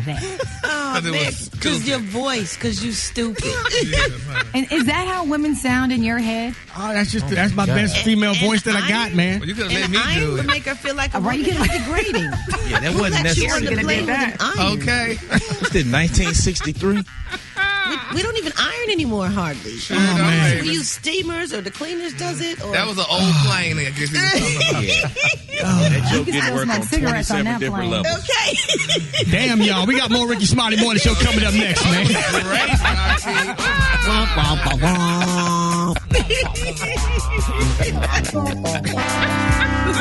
Thank you. Appreciate that. Thank you. Oh, yeah. Rickey Smiley Morning Show. It's your boy, Rock Teasy for Sheezy. We got a big special announcement to make right now. Today, we have several new radio stations joining the family, and we want to take a minute to shout them out. Bring it, Tad. Yes, we are welcoming new affiliates, and we just want to say that we are grateful to have you. Thank you for listening.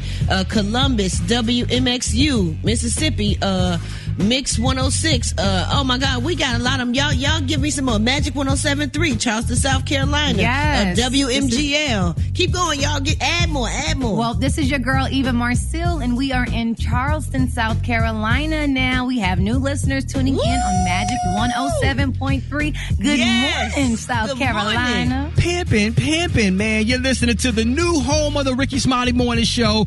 Hey. We keep you laughing. We keep you laughing some more. And guess what we gonna do? We gonna keep you laughing.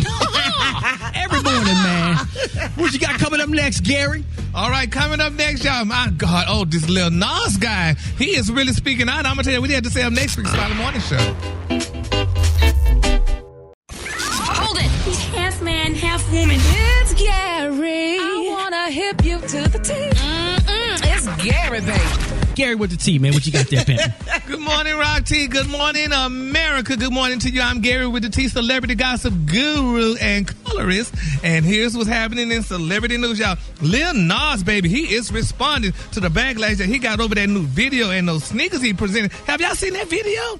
I saw the video. Oh, my God. It's incredible. It is incredible, y'all. Now, people are saying, honey, this was very satanic, honey. They're saying, y'all, that Lil Nas, y'all, he was going down to hell, y'all, on a stripper pole, and they say he was giving Satan a lap dance. And they're saying that the artist, y'all, he was accused of promoting satanic imagery. Now, according to page 6, y'all, they're saying that the upcoming sneakers, which are Air Max 97s, contain human blood, y'all. Now, they're saying, y'all, these limited edition sneakers, they're called, 666 pound, whatever. And they're saying, y'all, that it's just a mess. But Nike said, They said, that's a lie, baby. These are not ours. They said, we ain't got nothing to do with that. They said they have nothing to do with Lil Nas and those sneakers. They're saying they do not spend money on stuff like that, and they didn't do it. But Lil Nas responded to the criticism. He said, quote, I spent my entire teenage years hating myself because of the mess y'all preach what happened to me because I was gay. He said, so I hope you are mad and stay mad. He said, feel the same anger, honey, you teach us to have toward ourselves, honey. Then he later posted y'all a video message about the shoe, which he said, I see everybody's been talking about this shoe, and I just want to come forward and say, he then cut to a video, and he said he was sorry, y'all, and he said all this other mess. But have y'all, Brat, I think the whole thing, Gary, the whole thing is a troll. It's kind of like he's trying to make this deeper point about people telling him he's going to hell for being gay. Mm-hmm. And so the whole theme behind the video, this is what I read, that he's trying to illustrate their lunacy of him being, going to hell because of being gay. It's a lot of deeper meaning to it. Yeah. I just think it was awesome creatively. Yeah. Creatively, it was an awesome video. Yeah, I'm not speaking on the Christianity part about it or satanic, any of that. Yeah. Creatively, it was kind of crazy. Well, Brad, I know you don't agree with that because you grew up in the church, honey, and I know you, but you're a sneakerhead, though. I can't do that. I will not have this sneaker. Anything that's 360. Oh, no, I ain't wearing them. All that stuff. I don't want to wear no sneaker with no blood, nobody's blood in it. And they said that's not really true either. Yeah, they said it was really red ink. But that's still, really just crazy, even the Gary. point of, is that white rock groups can do this and have been doing this. Solo and group acts have been, kind of on the darker side of things and quote unquote satanic worship. And ain't nobody saying nothing. Either you like the music or you don't. No one had a problem with Avril Lavigne saying crazy stuff, but now we have a problem with Lil Nas X. Like, come on, let this man be the artist he wants to be. And if you don't want to buy his music, then don't. But you gotta remember, Eva, honey, African Americans and Europeans are totally different now. There's more African Americans cooping and complaining and stuff. Honey, we love the Lord. He heard our cry and pitied every groan, but we still had to throw a brick at you, honey, if you smile the wrong way. But anyway, so technically, these are the real bloody shoes, not Cardi B's. Oh my God, Roxy waited there for an hour. Moving on to in other celebrity news, y'all. Baby, she done got pregnant, honey. They're saying y'all that Tessica Brown is officially pregnant. Now, if y'all know who Tessica Brown is, baby, that's the Gorilla Glue girl, baby. They say as soon as she got her hair unglued, she got pregnant. But they're saying she's pregnant, honey, with her 5th child. They're saying she and her fiance, honey, DeWitt Madison, honey, who has 4 children. They say now they're having a child together. So this is her first child together since her hair was unglued. So congratulations, honey, to Miss Tessica Brown. See what glue will do to you, baby, to keep you locked up. Then when you get unglued, maybe you get back with your piece, honey. So go. All right, baby, Miss Tessica Brown, honey. And then stuck on you. Okay, she was stuck on you. Yeah, he couldn't. Moving on, child. Another celebrity news, y'all. My final Tamar Braxton. Y'all, we ain't heard from Tamar in a while. Well, she revealed, y'all, that her ex, David DeFalso, however you say his last name, she said he cheated on her, y'all, with his assistant during their relationship. Isn't that sad? Gary. Yes, that's shameful. Yeah, they say, honey, according to social media socialite Miss Jessica Woods, they say, baby, she tweeted Miss Braxton, and Miss Braxton told the girl, look, honey, he was cheating with his assistant, honey, and that's why they're no longer together. How do you cheat with your assistant? I mean, like literally how? You asked that question? In the office, on the business trip. Is that a lot, Gary? See, that's why I would not have no damn assistant. If I had an assistant, baby, they would be, honey. Anyway, I just wouldn't have no assistant. Would it be a woman? Huh? Oh, yeah. I would as long as it's a woman, you could. Yeah. You wouldn't have to worry about it. I was like, sure, you go ahead on and have your lunch, honey. The color today, honey, is one of my favorite colors. Yeah, my color today is avocado. On the high end, you say avocado, and on the low end, you say beautiful green.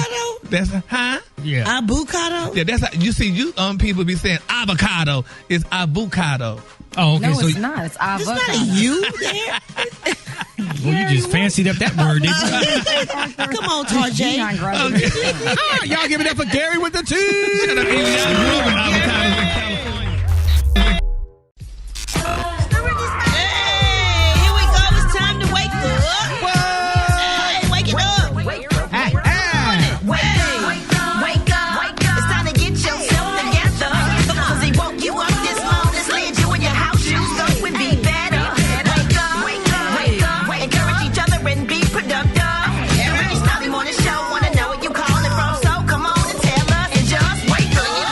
This is Ron calling from Raleigh, North Carolina. I'll give a shout out to my wife. Wake up, wake up, wake up. Let's get it. Wake up, Paige and Blake. Wake up, wake up, wake up. Hey, this is Mike B from Jackson State University. I want to give a shout out to all the brothers of the Mighty YA as we celebrated 72 years of Omega Psi Phi Upsilon Epsilon. Wake up, wake up, wake up. Hey, this is Stephanie Gilbert calling from Orlando. Waking up my daughters, Brittany and Andrea. Wake up, wake up, wake up. This is Town Baby calling from Arizona. Raina, happy birthday. Nana is coming to wake you up. Wake up, wake up, wake up. The whole gang of cities tuned in, locked in. What's yours? Cause we gon' let them know. Let them know. Huntsville, wake up. Chattanooga, wake up. Come on. Shreveport, wake up. Wake up, wake up, wake up. Jackson, wake up. Come on. Savannah, wake up. And Charleston, wake up. Wake up, wake up, wake up. Yes, the Rickey Smiley boy to show your boy Rock Teasy for Sheezy. They also call me the sports genius, man. But while we're waking everybody up this morning,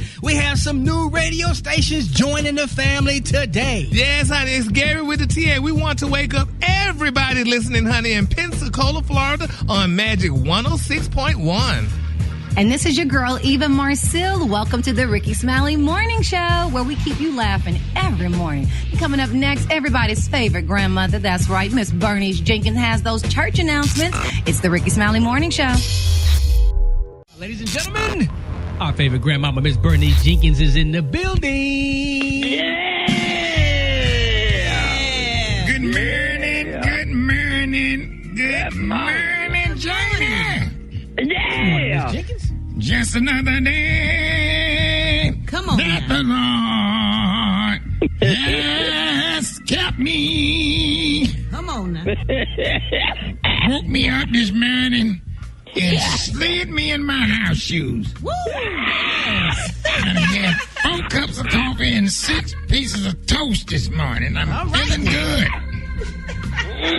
What you had, Janie?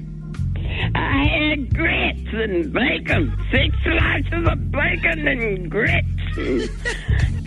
5 cups of coffee. And I had black-eyed peas and neck bones last night and some cornbread. What you had last night, Janie? Yeah. You had the same thing? Yeah, I had some neck bone last night. Yeah, I can't suck them like I used to. Oh, they suck good. Say what, Janie? They suck good out there. You don't get used to sucking on them neck bones. It ain't Christian-like. Here's our church announcement this morning. Govern yourself. Accordingly. Please pray for Brother Lloyd Stewart and his twin brother Larry. And you know they got drunk Friday night at the Elks Lodge and went home to each other's house by mistake. And now they both slept with their sister-in-law.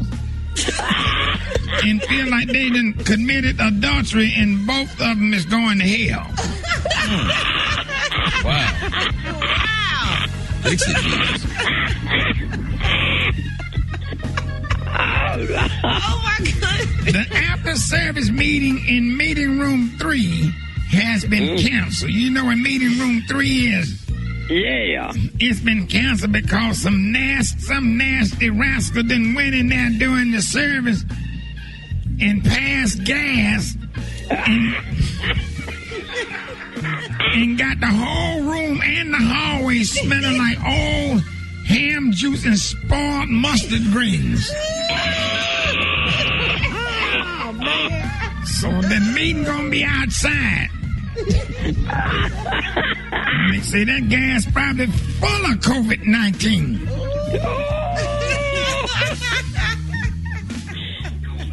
Now, it's another homegoing on this Saturday. Deacon Clint Brooks. You know him, Janie? Yeah. Now, you know he lost his son, Big Pat. Yeah. Big Pat died on Tuesday. Big Pat, you know, he was 38. Yeah. And he was 6'6". 385 pounds.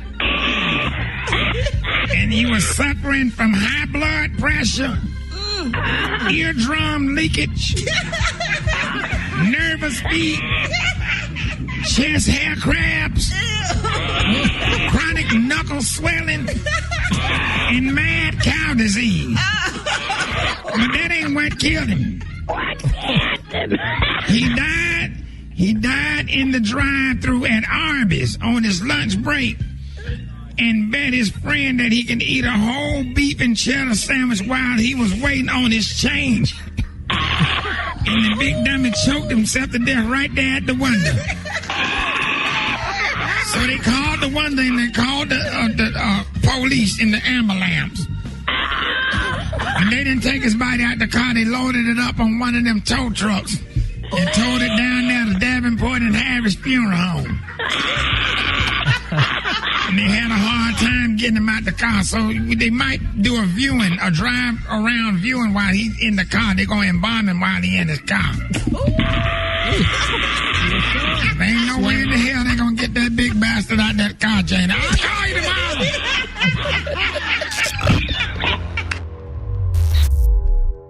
Black Tony, man.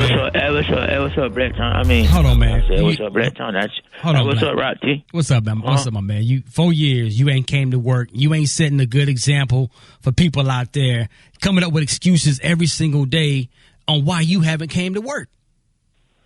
Shawty, look, first of all, let me say this, Shawty. Sometimes, Shawty, you get messed from the universe. You know what I'm saying? Sometimes you get a message from the universe. And the message I got this morning was I went outside. I was finna come to work. I was on my way to work, Shawty. I'm dressed and everything. So I sent you a picture. I'm dressed. I got a whole polo outfit on. But look, Shawty, I was gonna come to work, but then I went outside and get what I seen, Shawty. What'd you see, Black Tony? I went to crank on my truck. You know, I got a 92, not a 92, a 02 Escalade, right, a 5-speed.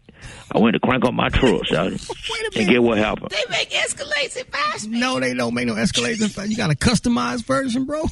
Yeah, it's hard too. Look, so I went to crank up my truck, shawty, and get what happened, shawty. What happened? Ain't nothing happened. So I lift up the hood and get what, shawty. What? Somebody done stole my whole engine. Cause you know I stay in the hood. They shawty, the whole engine gone. And you know what I seen though, shawty? You know what, shawty? I wasn't even no sick. Cause you know what I said? Look, I said, boy, that guy talking to me, telling me he's trying to sit down for a hot minute. So I'm sitting down, and I'll be there tomorrow though. You've been sitting down for 4 years, man. You've been sitting down. No, shawty. I'm not finna play with God like that. Y'all can play with God. I'm not finna play with God. That God telling me something. God said, boy, somebody stole your whole engine out your Escalade and the transmission. Come on, man. He said, you need to sit down for a minute. I feel like anybody who could steal a whole engine, they probably dangerous. So I said, let me go on back in the house and just relax. Hey, Brad, think about life. Should we go ahead and let Tony ride on this one? Yeah, just like he can't ride, so just let him ride on this one. Yeah, I was gonna call a Uber, but somebody stole my phone. It ain't you, baby. Oh man, well who? Hold it. He's half man, half woman. It's Gary. I wanna hip you to the T. 5 minutes. Gary, baby. 5 minutes after the top of the hour, ladies and gentlemen, the messiest person on radio, Gary. I am not messy, honey. I'm a very peaceful Christian person. But I'm Gary with the T Celebrity Gossip Guru and colorist. And guess what? Good morning, Rock T. And here's what's happening in celebrity news, y'all. Legendary hip-hop artist, baby, Melly Mel. Brat, you know him, don't you?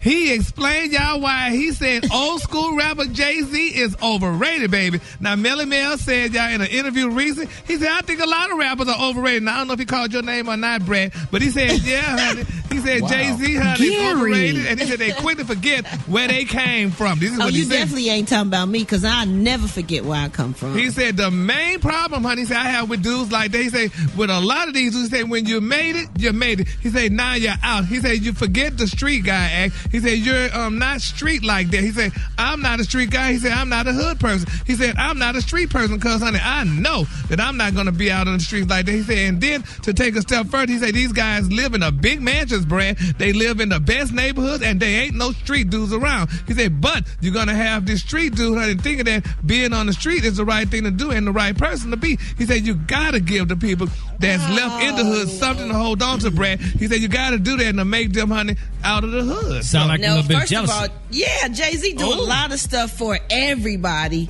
not just rich, expensive stuff for rich, expensive people. He do stuff for the hood. He give back, especially him and his wife. And it's part of his journey where he came from. He came from that. So he's able to talk about that and look where he is now. Yeah, so all those guys that want to be street and in the street, he's showing where you can get to. Absolutely. Yeah, but he taking everybody with him to Beyonce's mansion out there. Oh my God! Okay. Of course, His mess. Gary, are you saying he should have people living in his house? My thing is, if you're going to become a rapper and you're making all this money, you should stay in the hood, honey, and just build you a nice house in the hood and help the people out and let them know, honey, that, you know, you can get out of the hood or you can stay in the hood. Where do you live, Gary? You do not live in the hood. I live right across the street from the homeless shelter, and you know that. So, honey, I still stay in the hood. Whatever, Gary, in a high rise. But it's still across the street from the homeless shelter, though, so still. What you saying, Special K? Stupid. Yeah, this is a Special K, comedian extraordinaire, and I'm speaking as somebody who not only have I not left the hood. Okay, moving on, child. We ain't got time for that. Still there? Adults can afford to. Hey, but you know what, though? But let me tell you something, too. And also, honey, hold on, Special K, you had your moment, you didn't talk. Jay-Z, honey. That's just you stepped on what I was about to say. Jay-Z, honey, with the hood and all that stuff. And I don't know if y'all heard the sad thing about it, though, too, though, honey. Beyonce's storage got broken in, honey, this past weekend. Somebody broke in her storage, y'all, and they said they stole all those old House of Darion purses and things out of there that they had that they couldn't sell. That is not what they stole. They said they stole $1 million worth of House of Darion. They had old purses, Eva. They had some of them House shoes. House of Darion didn't even make $1 million worth of stuff. That probably was Black Tony and his crew. I'm sure they had other belongings in there, too. Yeah, but they stole it, baby. I don't know who took it, but we seen the Queens walking down the street with some House of Darion. We know, baby, that's where they got it from, out of Beyonce's storage. Them things finna line up on Craigslist, Jack. Let's get it. All right, Man, moving Beyonce on. probably unlocked that door and let him get it. Okay, honey. So one of them people that worked with them, child, honey, they think they slick, honey. Miss Tina probably said she's gonna have a garage sale, honey. These girls are we're gonna just let them take it all out of there. So we're gonna keep them lifted up in prayer. But while we pray, y'all, let's continue to pray for Wendy Williams. I don't know if y'all heard the shocking news, honey, but baby Wendy Williams is speaking her mind like she always does. Now she spoke about y'all, Mr. Bobby. How you say his last name, Brad? Y'all Smyrna.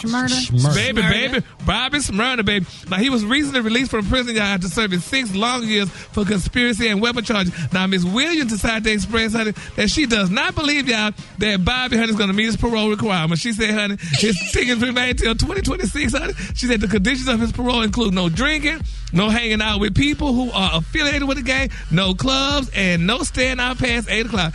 Kirby, she said, during the segment of the show, she said, look, honey, don't be offended, Bobby. She said, but I think, honey, you're going to be in trouble before the middle of the summer comes. Man. That's not funny.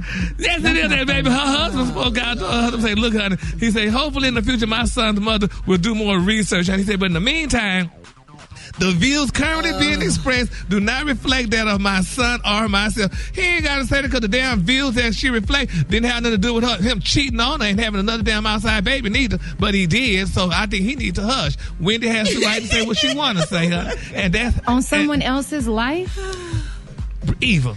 She always talking about people's lives. Yeah, that's her story, honey. So she said she just said, baby, she think he ain't going to 2026, y'all. I mean, you know, we hope he makes it. I mean, that's kind of negative, though, to not even give somebody it is a negative, chance, Brad. though. You know, give him a chance. Like, he might have messed up, but he might change, you know? So and every day is an opportunity to be a better version of yourself, Gary. Apply that. Just try. We fall down and we get up. The color today, honey, is one of my favorite colors. My color today, y'all, is avocado. On the high end, you say avocado, and on the low end, you say beautiful green. That's your color for today, Eva. Avocado, darling. Y'all give it up for Gary with the T. Did you see that post? People are talking. Here's what's trending on the Rickey Smiley Morning Show. Now, Dr. MJ Collier has been helping us understand the ins and the outs of the coronavirus pandemic for more than a year now. The good news is more vaccines are getting into arms, but in some areas of the country, cases are on the rise again and people still have a lot of questions. So Dr. Collier is here to answer those questions for us. Good morning, Dr. Collier. Good morning, Rock T. We here with your coronavirus report in the What's Trending segment of the Rickey Smiley Morning Show. And we got some good information about, people are asking questions. Whatever happened to the coronavirus tiers? There was a tiered distribution of the vaccines, and that system has changed now. The president has charged his administration with providing 200 million doses in the first 100 days of his taking office. In January, the chair of the CDC Advisory Committee, he developed a framework and put that in place for vaccine distribution. Vaccines were scarce at the time, and they thought they needed to have some kind of tiered allocation system.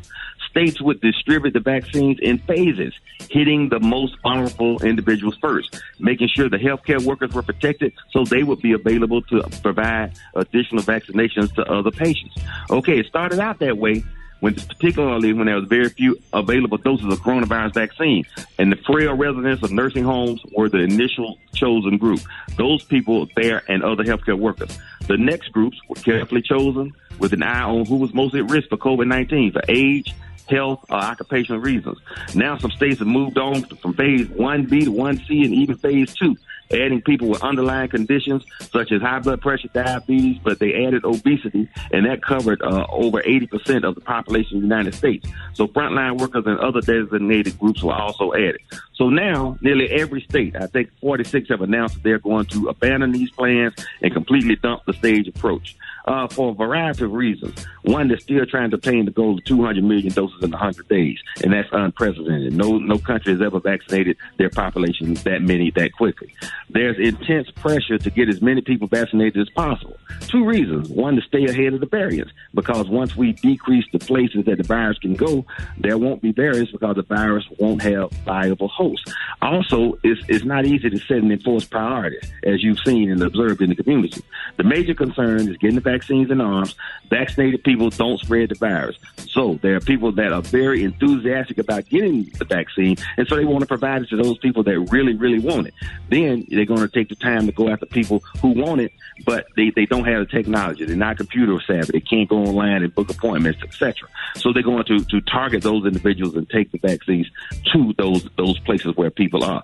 So we're not going to neglect those people that have traditionally had inequities in healthcare in the past, but those people that are at the front of the line and want to be at the front of the line are probably going to get vaccinated first. So that's where we are, Rocky. Well, let's take some calls, man. A lot of people got some questions. 866-9-RICKY. Rickey Smiley Morning Show. Good morning.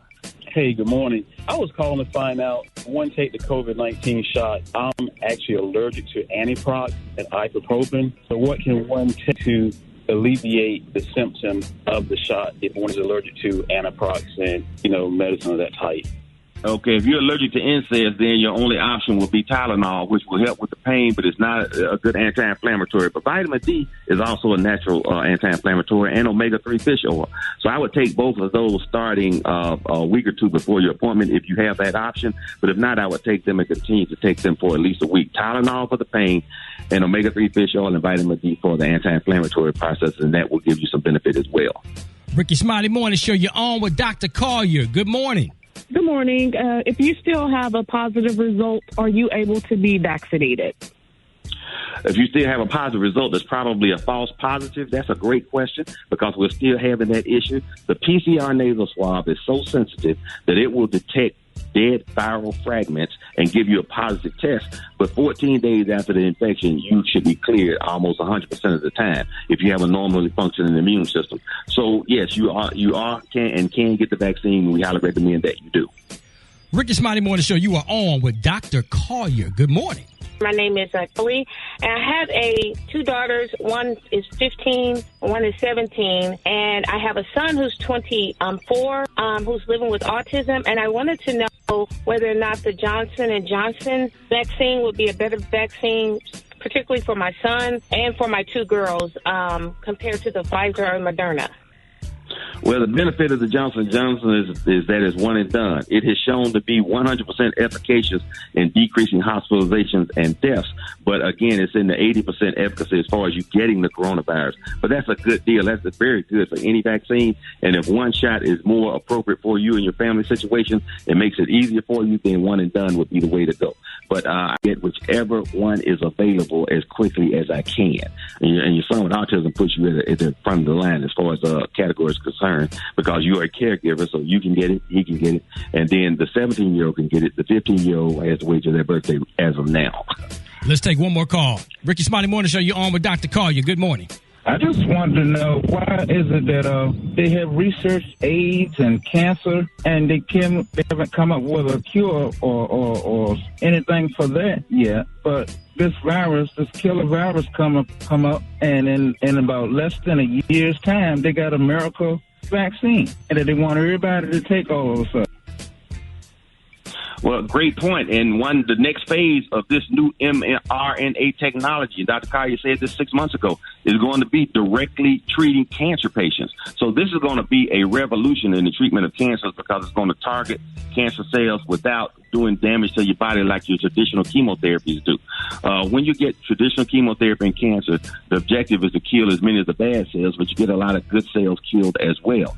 But with this targeted smart bomb type approach that we're going to get from the mRNA technology, it's going to revolutionize the treatment of cancer. You're going to see a lot of people that are cancer cured or breast cancer survivors or this cancer survivors, etc. We're going to have a revolution in healthcare now in the treatment of almost every viral-based illness as well. So before, if you got a virus, you just had to live and get through it, and that would usually take 10 to 14 days. Now we're going to be able to actively treat viral diseases as well as cancer. So good news from this new technology that was brought on by the challenge of the coronavirus. So sometimes science advances when there's a need for science to advance, and that's where we are with that, Rocky. Man, Dr. Collier, we appreciate you all the great information that you provide for our listeners. Give them your disclaimer.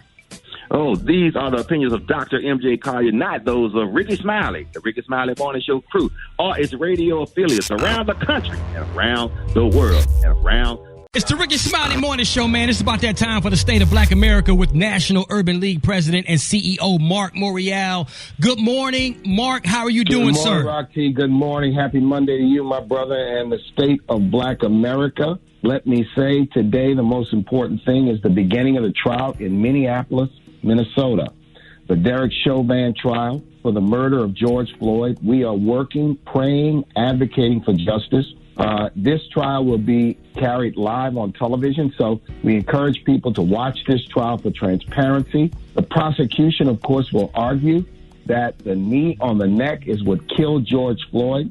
The defense, Rock T, is going to try to divert and suggest that, quote, George Floyd died because of trace substance in his system. Let's watch this trial. Let's pray for justice.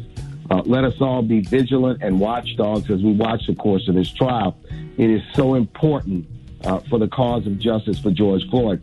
Second, I just want to share with everybody today, tomorrow the National Urban League will release the Lewis Latimer Plan. It's a plan for broadband, digital inclusion and equity. What does that mean? We need this internet to be more equitable. There are now only 60% of Black Americans that have a broadband connection in their home. If you make under $50,000 a year, only 50% do. We saw our children unable to continue their education. We see the difficulty that many have, even connecting with a vaccine. The nation needs to do something about this. The National Urban League is saying increase availability of high-speed broadband, create a way to support financially people who can't afford it, increase our ability to understand it and utilize it. And finally, as this great new industry develops, make sure Black people get an opportunity for the jobs and also the contracts, the procurement, and the entrepreneurial opportunities. And Rock T, that's the state of Black America. Ladies and gentlemen, please help me give it up for the former New Orleans mayor and Louisiana state senator who is currently president of the National Urban League. Man, we thank you for joining us once again. We appreciate your time, keeping us up to date with the state of Black America. To all the hardworking women and everyday super moms, we got a little something for you. It's Eva's Corner on the Rickey Smiley Morning Show. How can you not get hyped? It's Eva's Corner on the Rickey Smiley Morning Show. 12 minutes before the top of the hour. Eva, what you got? Good morning, Rock T. Good morning, everybody. And this morning, you know, Eva's Corner is all about womanhood, motherhood, and the juiciness in between. But today, I would like to give some marriage advice to both the men and the women. So, fellas, you listen up right now, too. So, I remember when I first got married, Rock T, and a lot of you guys can kind of attest to this. We are all either in long-term relationships or married with an exclusion of Gary. But Gary, you have been a witness to a very healthy marriage growing up with your parents. Yeah. So you can speak on it too. So I remember when I first got married, I was given so much advice, good advice, bad advice, unsolicited advice, all of that. But there was one piece of advice that I was given about how to be a good partner that I apply to my life every day. And that piece of advice resonates with me so much. I would like to say that the late, great, and legendary Teddy Pendergrass lied to us. There is no such thing as a 50-50 love. Come on, you preaching now. There is absolutely no such thing as a 50-50 love. In the song, it talked about 70-30 and 60-40 and all of that stuff. That's what love really is. And Brat, I know you know because you work hard. You got 5 jobs. You have a love of your life. And you know that balance sometimes gets crazy. But I want you to know that we are not here so that we can compare. It's not a race or a competition like I did this or you did that. It's about reciprocity. And reciprocity means you bring something, I bring something. And what's the point of bringing the same thing?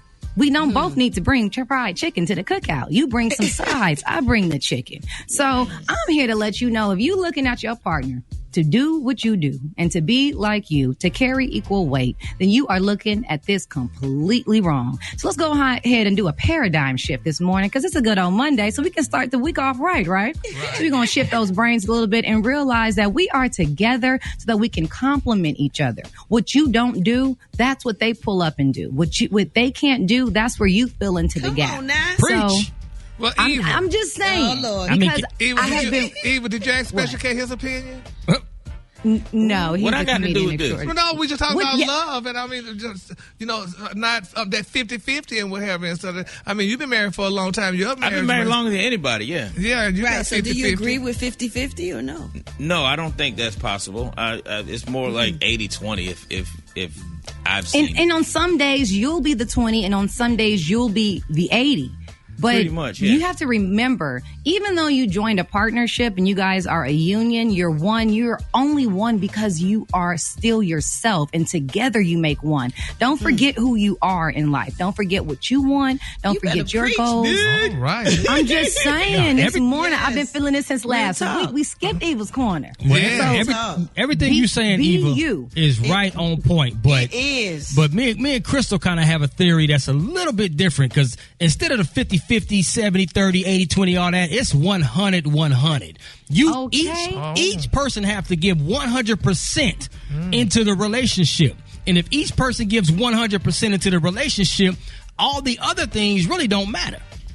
That's true, but let's talk in reality, Rock. We're gonna talk in reality. You don't have 100% every single day. It is That's right. impossible because we are human. Yep. And so when you have a partner, you don't need your partner to do what you do. You need your partner to do what you can't do. Right. So sometimes if you don't have that 100% today, if you only have that 80, if you only have that 20, because you are your own person, you go through your own trials that might not have to do with your spouse. You might not want to bring your spouse into that. And so you're dealing with work sometimes within yourself. And if you don't have it all, that's when your partner pulls up. If you see your partner going through a hard time, that's when you need to pull up. That's right. Yep. Exactly, Brat. So that 100% you talking about Rock T is out the door. Nah, Rickey Smiley Morning Show, 3 minutes after the top of the hour. The Miseducation of Lauryn Hill, 1998 features single doo-wop. That gang. Brat, talk to me, man. Man, listen, I love this song. Lauryn Hill was so eclectic but so funky at the same time. She could really sing real good, and she just educated people, and she was very smart like she is. I love Lauryn Hill. Come on. Yes, Brat. It's the education for me. Yes. It was like fun and you bopped with it and you can dance, but the way she is warning men and women about what to look out for, reminding us how royal we are. And this was like seeds she were planting when we were young. I love She taught Lauryn me the Hill. word defecating. Defecating on your microphone. Yes, In the sir. song. Oh, really? Did you do that? I didn't even know what that meant. I'm sorry. Like, that's But not yes, a word Brat, that I you use have done normally. that for quite some time. But you know, she taught me Defecate what the that word meant, though. I me know, and my friend was always wondering about what was that thing, and I'm still trying to find out what is that thing, because I just hadn't found it yet. That thing. You hadn't found nothing. No. You'll know it when you find keep on searching, Gary. Keep searching things, because I'm like, what Keep is that searching, thing? Gary. Man, when That song, 25 years old. Yes, indeedy, man. She's one of the best to do it. Special K, I know you got a Lauryn Hill moment, man. Yes. Wow. Yeah, this is Special K, and I can honestly say I'd never heard that song before, but I like it. It's dope. Come on, man, really? Stop. How you gonna disrespect that Lauryn Hill like that? right. And that ain't funny. Is this a joke? Okay, but no, not really. Of course I was joking. No. He is a But comedian. That's not a funny joke. This is, come on. I was now. joking. Like, who's never heard that song before? No, that's one of You the just said dopest you songs. did. It's one of the top 10 dope songs of all time in my catalog. But don't tell that joke on stage ever, dog. Please. Ever. Because you will get booed and kicked off before you even get a chance to fix it. Yes, indeedy, man. Songs that stay in your head all week. This is Lauryn Hill week, man. So it's gonna be a fun week this week, man. So News headlines, Entertainment. Sports. It's the front page on the Rickey Smiley Morning Show. 27 minutes after the top of the hour. When you are hiring, there's no luxury of time. So instead of waiting for people to see your sponsored posts, invite them to apply. More at Indeed.com/credit. Front page. Eva, what's going on? Good morning, Rock T. Good morning, everyone. I'm your girl, Eva Marcille, here with a quick look at your front page news. The trial of Derek Chauvin, the former police officer charged with the killing of George Floyd, starts in Minneapolis today. Chauvin faces charges of manslaughter, second-degree murder, and third-degree murder. The 12-member jury is very diverse. It includes 2 white men, 4 white women, 3 black men, 1 black woman, and 2 women who identify as mixed race. Prosecutors are expected to highlight other incidents of police misconduct by Chauvin, and the defense is expected to argue that drugs were found in Floyd's body and that was the cause of his death. The case will be live streamed across many platforms. Court TV will have cameras in the building. Michael Sterling will be commenting on it tomorrow. Live coverage is from 9 a.m. to 11 p.m. Eastern Standard Time. Now, in other news, coronavirus cases are on the rise again here in the U.S., particularly in Michigan and in the Northeast. On average, the number of U.S. cases has gone up by 7% from last week. But some states have seen a 10% increase, with many new cases coming from young people. Currently, about 15% of Americans are fully vaccinated and 30% have gotten at least 1 dose. Now, in other news, people are definitely tired of being quarantined. So Airbnb and VRBO report that they are overloaded with reservations. But here's something that might keep you in the house. In a few weeks, a swarm of billions, I didn't say millions, I said billions of cicadas. Those are those big, loud bugs that hang out in trees. They will emerge, Brat, in 8 states. Now, although some states like Texas see cicadas every summer, this particular breed only comes out from underground every 17 years. Wow. And this year is the year. All right, watch out for the cicadas. The locust invasion. That's what I say. It sounds like the locust. All right, that was a quick look at your front page news. For more news, log on to the Rickey Smiley Morning Show.com. Rock T, what's going on in sports? Oh, yeah. March Madness is alive in the NCAA tournaments, man. Let's start with the men's Elite 8. Gonzaga, USC, Baylor, Arkansas, Oregon State, Houston, Michigan, and UCLA. And if y'all miss the upset of UCLA overtime victory over Alabama last night, it was bananas. Then over on the women's side, Elite 8, Stanford, Louisville, South Carolina, Texas, Indiana, Arizona, UConn, and Baylor. And once again, the madness was crazy when Texas pulled off a huge upset over the number 2 seed Maryland last night, man. It's crazy. UConn versus Baylor's tonight. Let me tell y'all something. This could be the championship before the championship. I will be tuned in. Over in the NBA, man, Los Angeles Lakers assigned Andre Drummond. Buyout from the Cleveland Cavaliers. That completes the 3-piece and a pepper, because he's going to be joining LeBron and Anthony Davis over there. And the Brooklyn Nets, they loading up again. They just signed LaMarcus Aldridge from San Antonio Spurs, so he's going to join Kevin Durant, Kyrie Irving, James Harden, Blake Griffin, DeAndre Jordan. That's an all-star squad right there, man. I was going to say, that's the dream team, ain't it? Come on, man. They trying to chase them rings. It is what it is, man. That's what I got for sports right now. Follow my social media platforms at Rock T Holla. Let's talk sports. The Brat got the hot spot right now. The hot spot. Drop it like it's hot. Drop it like it's hot. So hot and that's hot. You can catch me at the hot spot. It's the BR18.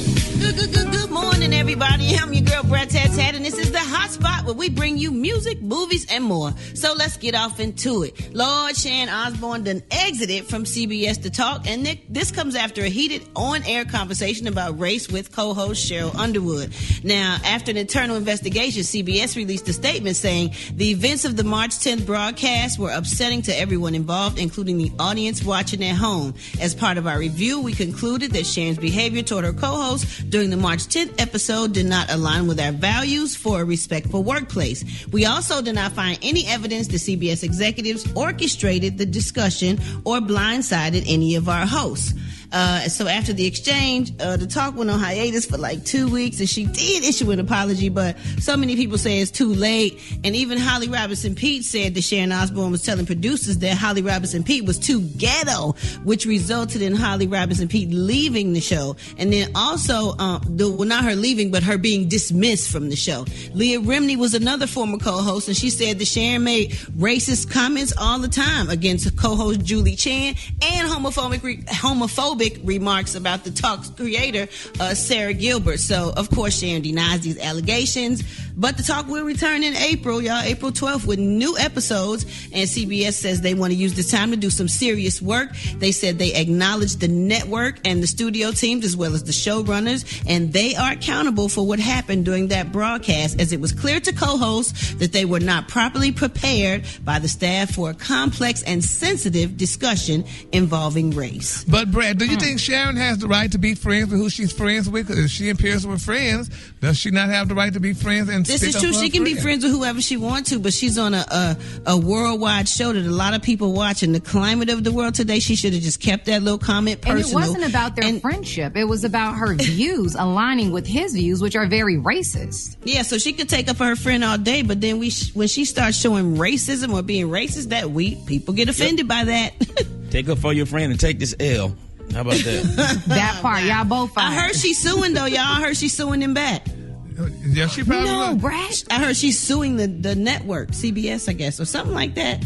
I'll let y'all know more about it in the hot spot another day. Well, coming up next, y'all, we got the praise mix down with the White Stone. But before that, we got Chef Irie with them good old meals. The time now is 25 minutes before the top of the hour. It's the Rickey Smiley Morning Show. It's the Rickey Smiley Morning Show, quarantine cooking with the infamous Chef Irie in the building. Y'all give it up. Chef Irie. Good morning, Rickey Smiley Morning crew. What's going on, people? Morning. We hyping. You hyping in us, man. Let's go. What you got? What you gonna be cooking for us today? Look here, man. So this weekend, I went in the fridge and I had to scramble up some stuff. And guess what, man? I got this dish. It's crawfish and andouille sausage pasta. Yes, it's cooked almost like an etouffee, but it doesn't taste like an etouffee. So what we got? We got garlic, peppers, onions, celery, all that good stuff. We got bourbon, and we got a little flour, saute all those vegetables in some butter and some olive oil. Add a little flour. We're going to make a little roux. Then we're going to add some stock. Yes, we're going to add some stock and make it happy.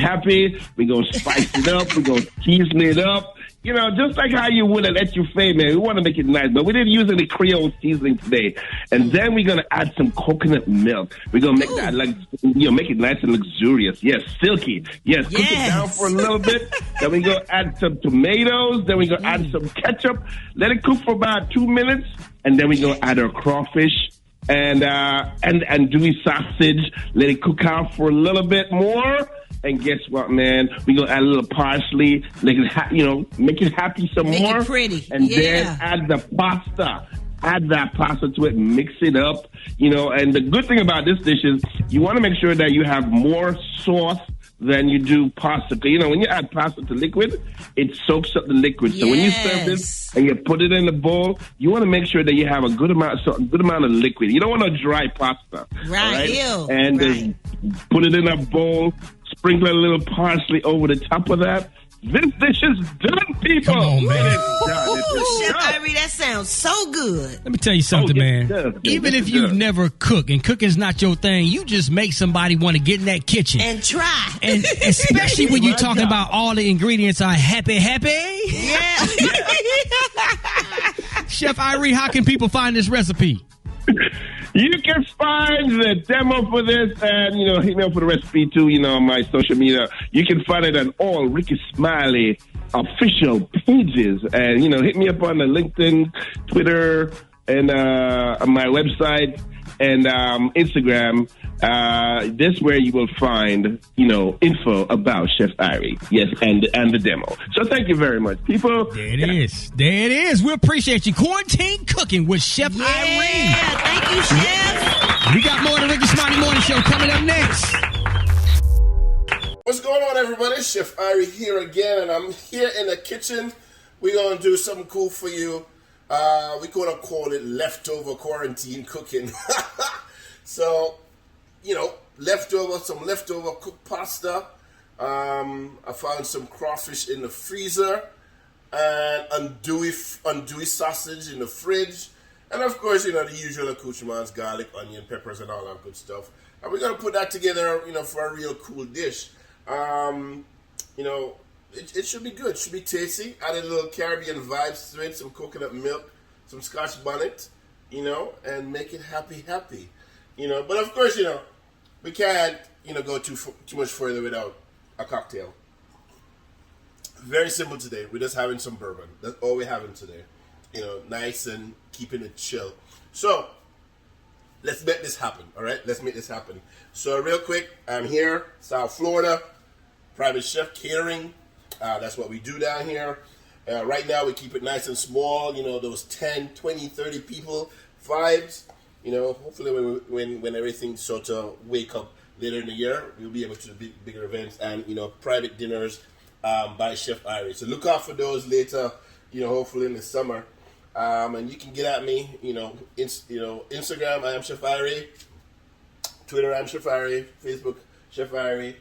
LinkedIn, same thing. Website, chefirie.com. All that good stuff.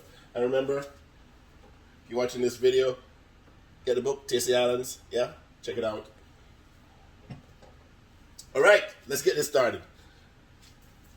Pan is already heating, and we're going to add some oil.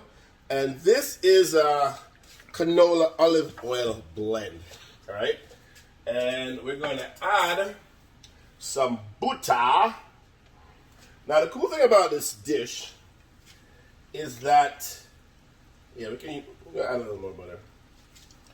It starts off in the same kind of way that you would make an etouffee, because we're using some of the same ingredients.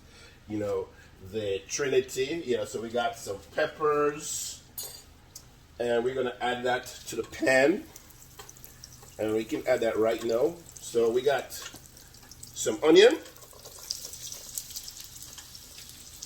We got lots of garlic, lots of sliced garlic, yeah. We're going to add that. And we're going to add some celery. Yes, nice celery. Ready? Go ahead, everything, you know. Yeah, I'm not waiting for, you know, onions to be translucent and all of that. So let's do that. Make sure the garlic slices are sort of separated so that they all get to cook evenly. Remember now, we're not trying to burn the garlic or anything. We just want the, you know, the shocking taste of that raw garlic off. I'm going to add the peppers. So I have some diced green and red peppers. All right. And we finish with these. We'll get these out of the way. Clean as you go. You know, clean as you go. Or just remove some of the craziness out of your way. So, you know, you won't look so perturbed. All right. Remember now, I tell you, season as you go. So we're going to add a little of our, you know, our spice blend here. And then we're going to add just this, a little bit of sea salt or sea flakes, salty flakes. Just a little bit, not too much. But this, the sea salt tends to have a little more stronger flavor. So you don't need a lot of it. All right? Okay. And remember, this spice blend doesn't have any salt in it, and I say that for a reason. Yeah, I'm working on, you know, some things where I will add some salt to it, but I want to keep it low sodium as much as possible. And this is just something, you know, that I'm starting to develop for me personally. You know, trying to eat a little healthier. You know, high blood pressure in the family, high blood pressure, you know, with black people, hypertension and all that good stuff. So they're developing something that aids and helps us in the way we eat. I'm all for it. All right. Onions, peppers, celery, garlic. Now we're going to add our andouille sausage. Nice smoked cured sausage. Yes, pork. Yes, I got a thing for the pig, yeah? He loves me some pig. Yes, I don't have a problem with the pig. No, I don't. No problem with the pig at all. Yes, I grew up with the pigs. Yes, we had a farm growing up. Well, not a farm. You know, farm-like conditions. You know, I grew up on a sugar estate, and my dad and my mom, they raised animals, and we grew, you know, we cropped just for us. You know, so we had pigs, we had goats, I had a cow, I had rabbits. You know, my dad grew, you know, whatever he felt like growing. You know, yam, banana, potatoes, peanuts, yes, scotch bonnet, tomato, we grew it all. Not all at the same time, you right? Coconut, not all at the same time. But we had everything there. You know, so I grew up understanding what all this means to everybody. Farm to table, baby. We knew it. Farm to table. Yes, a little more spices. All right. What we gonna add now, chef? Well, you know, I know the undo is a little, you know, got a little kick to it, but we're going to add a little more kick to it. Half of the scotch bonnet left, so I can't make it go to waste, so we're going to use it up right now. All right? Yeah, baby. How much of it do you think I should use? We're just going to use a quarter of it, because I don't want it overly spicy. You know, sometimes you think it's not going to be spicy, and guess what? No, not all scotch bonnets are created equal.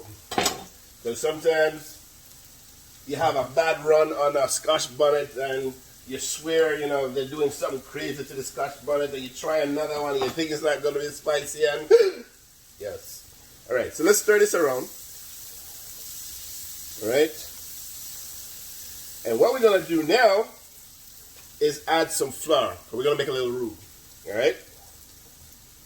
So add some flour. Not a lot. I don't really want this to be like overly thick. And we're going to add a little more oil. All right. So the difference that I think between this and an etouffee is that I'm not really cooking this roux to form any sort of type of color. You know, I don't want it, you know, like, you know, roux brun, you know, no. I just want to be able to thicken up the sauce, you know, once it's made. All right? Because we're going to, once the sauce is done and everything is added to it, we're just going to add the pasta to it, mix it up.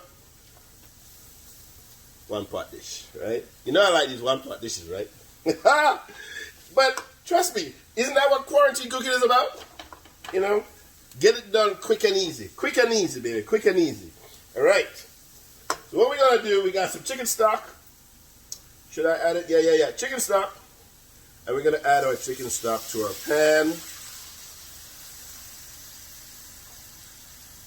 And then we're also going to add some coconut milk. Can't leave my Caribbean out, you know. Yeah. All of it, senor. So, it's going to be a nice, creamy, tasty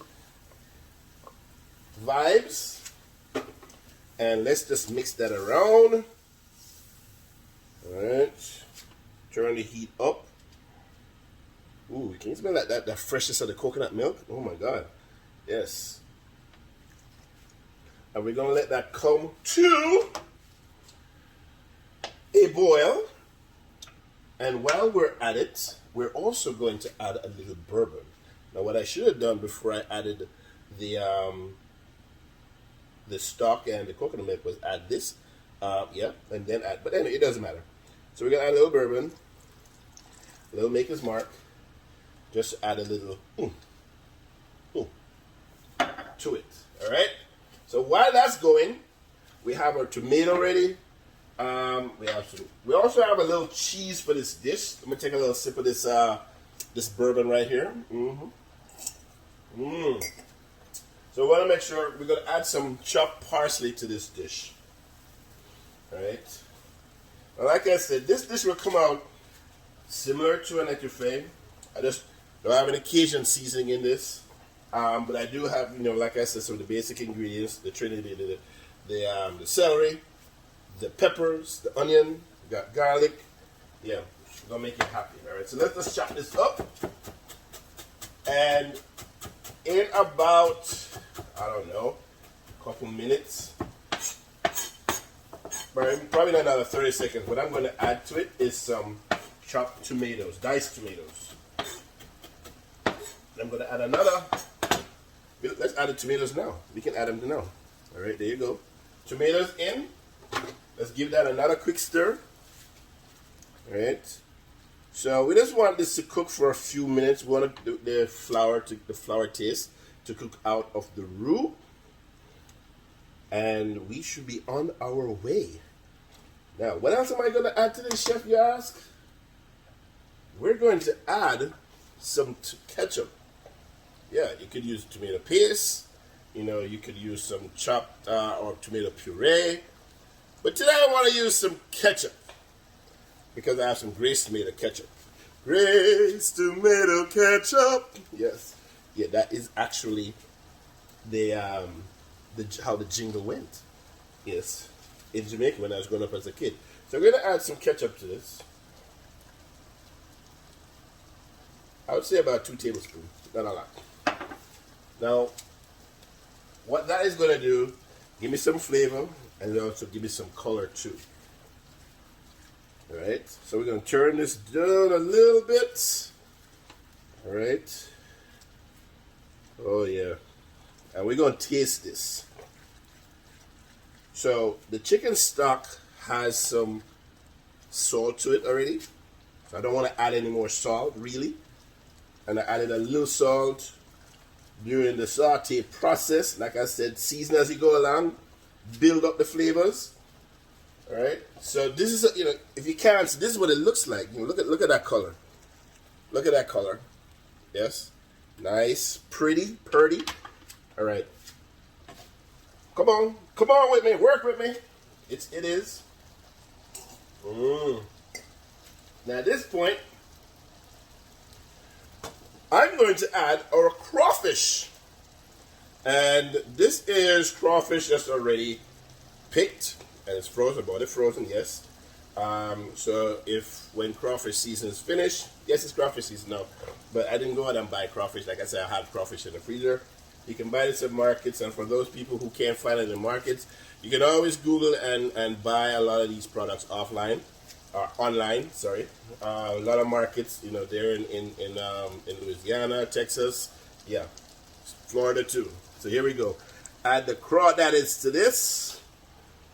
Awesome. Mix that around. And we're going to give it a taste.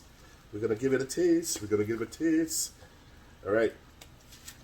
Now, like I said, this wasn't like an awfully thick, but I like the consistency. And usually when you make a roux, and it's a sauce with a roux, and one of the things that I learned, when I was in culinary school early, like in sauce making, this is what my professor told me, and I've kept it all along because it works. So get your spoon or a spatula and just run a line either on your spatula or the back of the spoon. Now, I don't know if you can see. There you go. What needs to happen when you run let's do it again. The line down the spoon, okay? If it was to sort of come back together, it's not thick enough. All right, so we're working, and we're going to let that cook, and we're going to taste. Spoon. All right.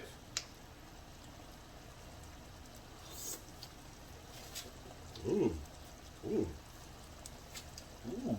Oh, wow.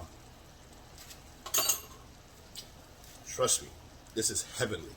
All right, guess what? Without further ado, I don't taste too much of the flour, any of the flour. So that taste is cooked out, cooking. The sauce is thickening up. The flavors is melding. The crawfish and the sausage and everything else, and the tomato ketchup. And I taste a little bit of the bourbon right on the back end. Awesome. So here's what we're going to do: add some of the parsley now, and then we're going to add our pasta. You can use whatever pasta you have. And we're going to add that straight to the pot. There you go. Now we just want to make sure that everything gets incorporated, all right? Look at that. So when you make this dish, you want to make sure that there's a good amount of liquid in the pan after you've added the pasta. So you don't want, when you add the pasta to liquids, especially if you're not going to serve it right away, the pasta tends to, over a period of time, suck up the liquid. So in this dish, when we plate it up, we don't want to just see the pasta just hanging out there dry. All right? And what we're going to do right now, two things. We got seafood in this, So we're gonna add a little lemon zest. So this is our lemon. This is our microplane. Yes. Get you one. And food equipment stores. You might not find it in your supermarket like this. Yeah, you can find a grater, because that's what it really is. But it gives you a nice, smooth, micro-ish shave of the lemon peel, orange peel, lime peel, and cheese. Yes. And guess what, folks? I have some Gouda right here. See? There's all kind of goodies in my fridge. All right? And we're just going to shave a little Gouda over this in it to add to the richness of the sauce. Yeah? And guess what we're going to add when we plate it up? Because guess what we're going to do right now?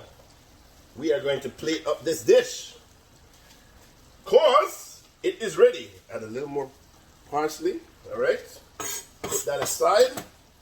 Microplane. Bowl. All right. Now, one of the things. Hold on 1 second. Don't go anywhere. I'm back. How quick was that? Look at this. Look at this, people. Oh, man. Turn off the heat because this is done, baby. Of course, you want to make sure you put the crawfish towards the end because the crawfish is already cooked. And you just want for it to heat through and pick up some of the flavors of this pasta. Oh, yeah. All right. Let's plate it up, man. Nice and quick. Nice and quick. All right. The cooking part doesn't take long. The prep is not going to take you a long time either. So grumbling, oh my God, I got to cut up peppers and onion, and you know what they have in the supermarket these days? If you're that lazy. They got cut peppers and everything. Peppers, onion, tomatoes, celery. You don't even have to do a dang thing. Just go in and buy some. All right? Sprinkle this with a little chopped parsley. All right? And guess what? Oh, yeah. We're going to have a little garnishment. You want more garnish. And have some green onion. And yes, and there you go. And then we're going to wipe the edges off of this paper towel. So we want it to look nice. Gentle people, once again, Chef Irie in the house with you. Yeah, baby. Look at that. Oh, look. Oh, right up to the camera. Right up to the camera. Delicioso. Yes. Thank you very much. I hope to see you again soon. Hope. Sip, sip, sip. Remember, watch me Monday mornings, Rickey Smiley Morning Show, 9:30. Thank you very much. And one other plug. I also do IG Live on Sundays at 7 o'clock. Yes, IG Live, 7 o'clock. I am Chef Irie. So check me out. People, peace out. Chef Irie in the house. Food and fire experiences.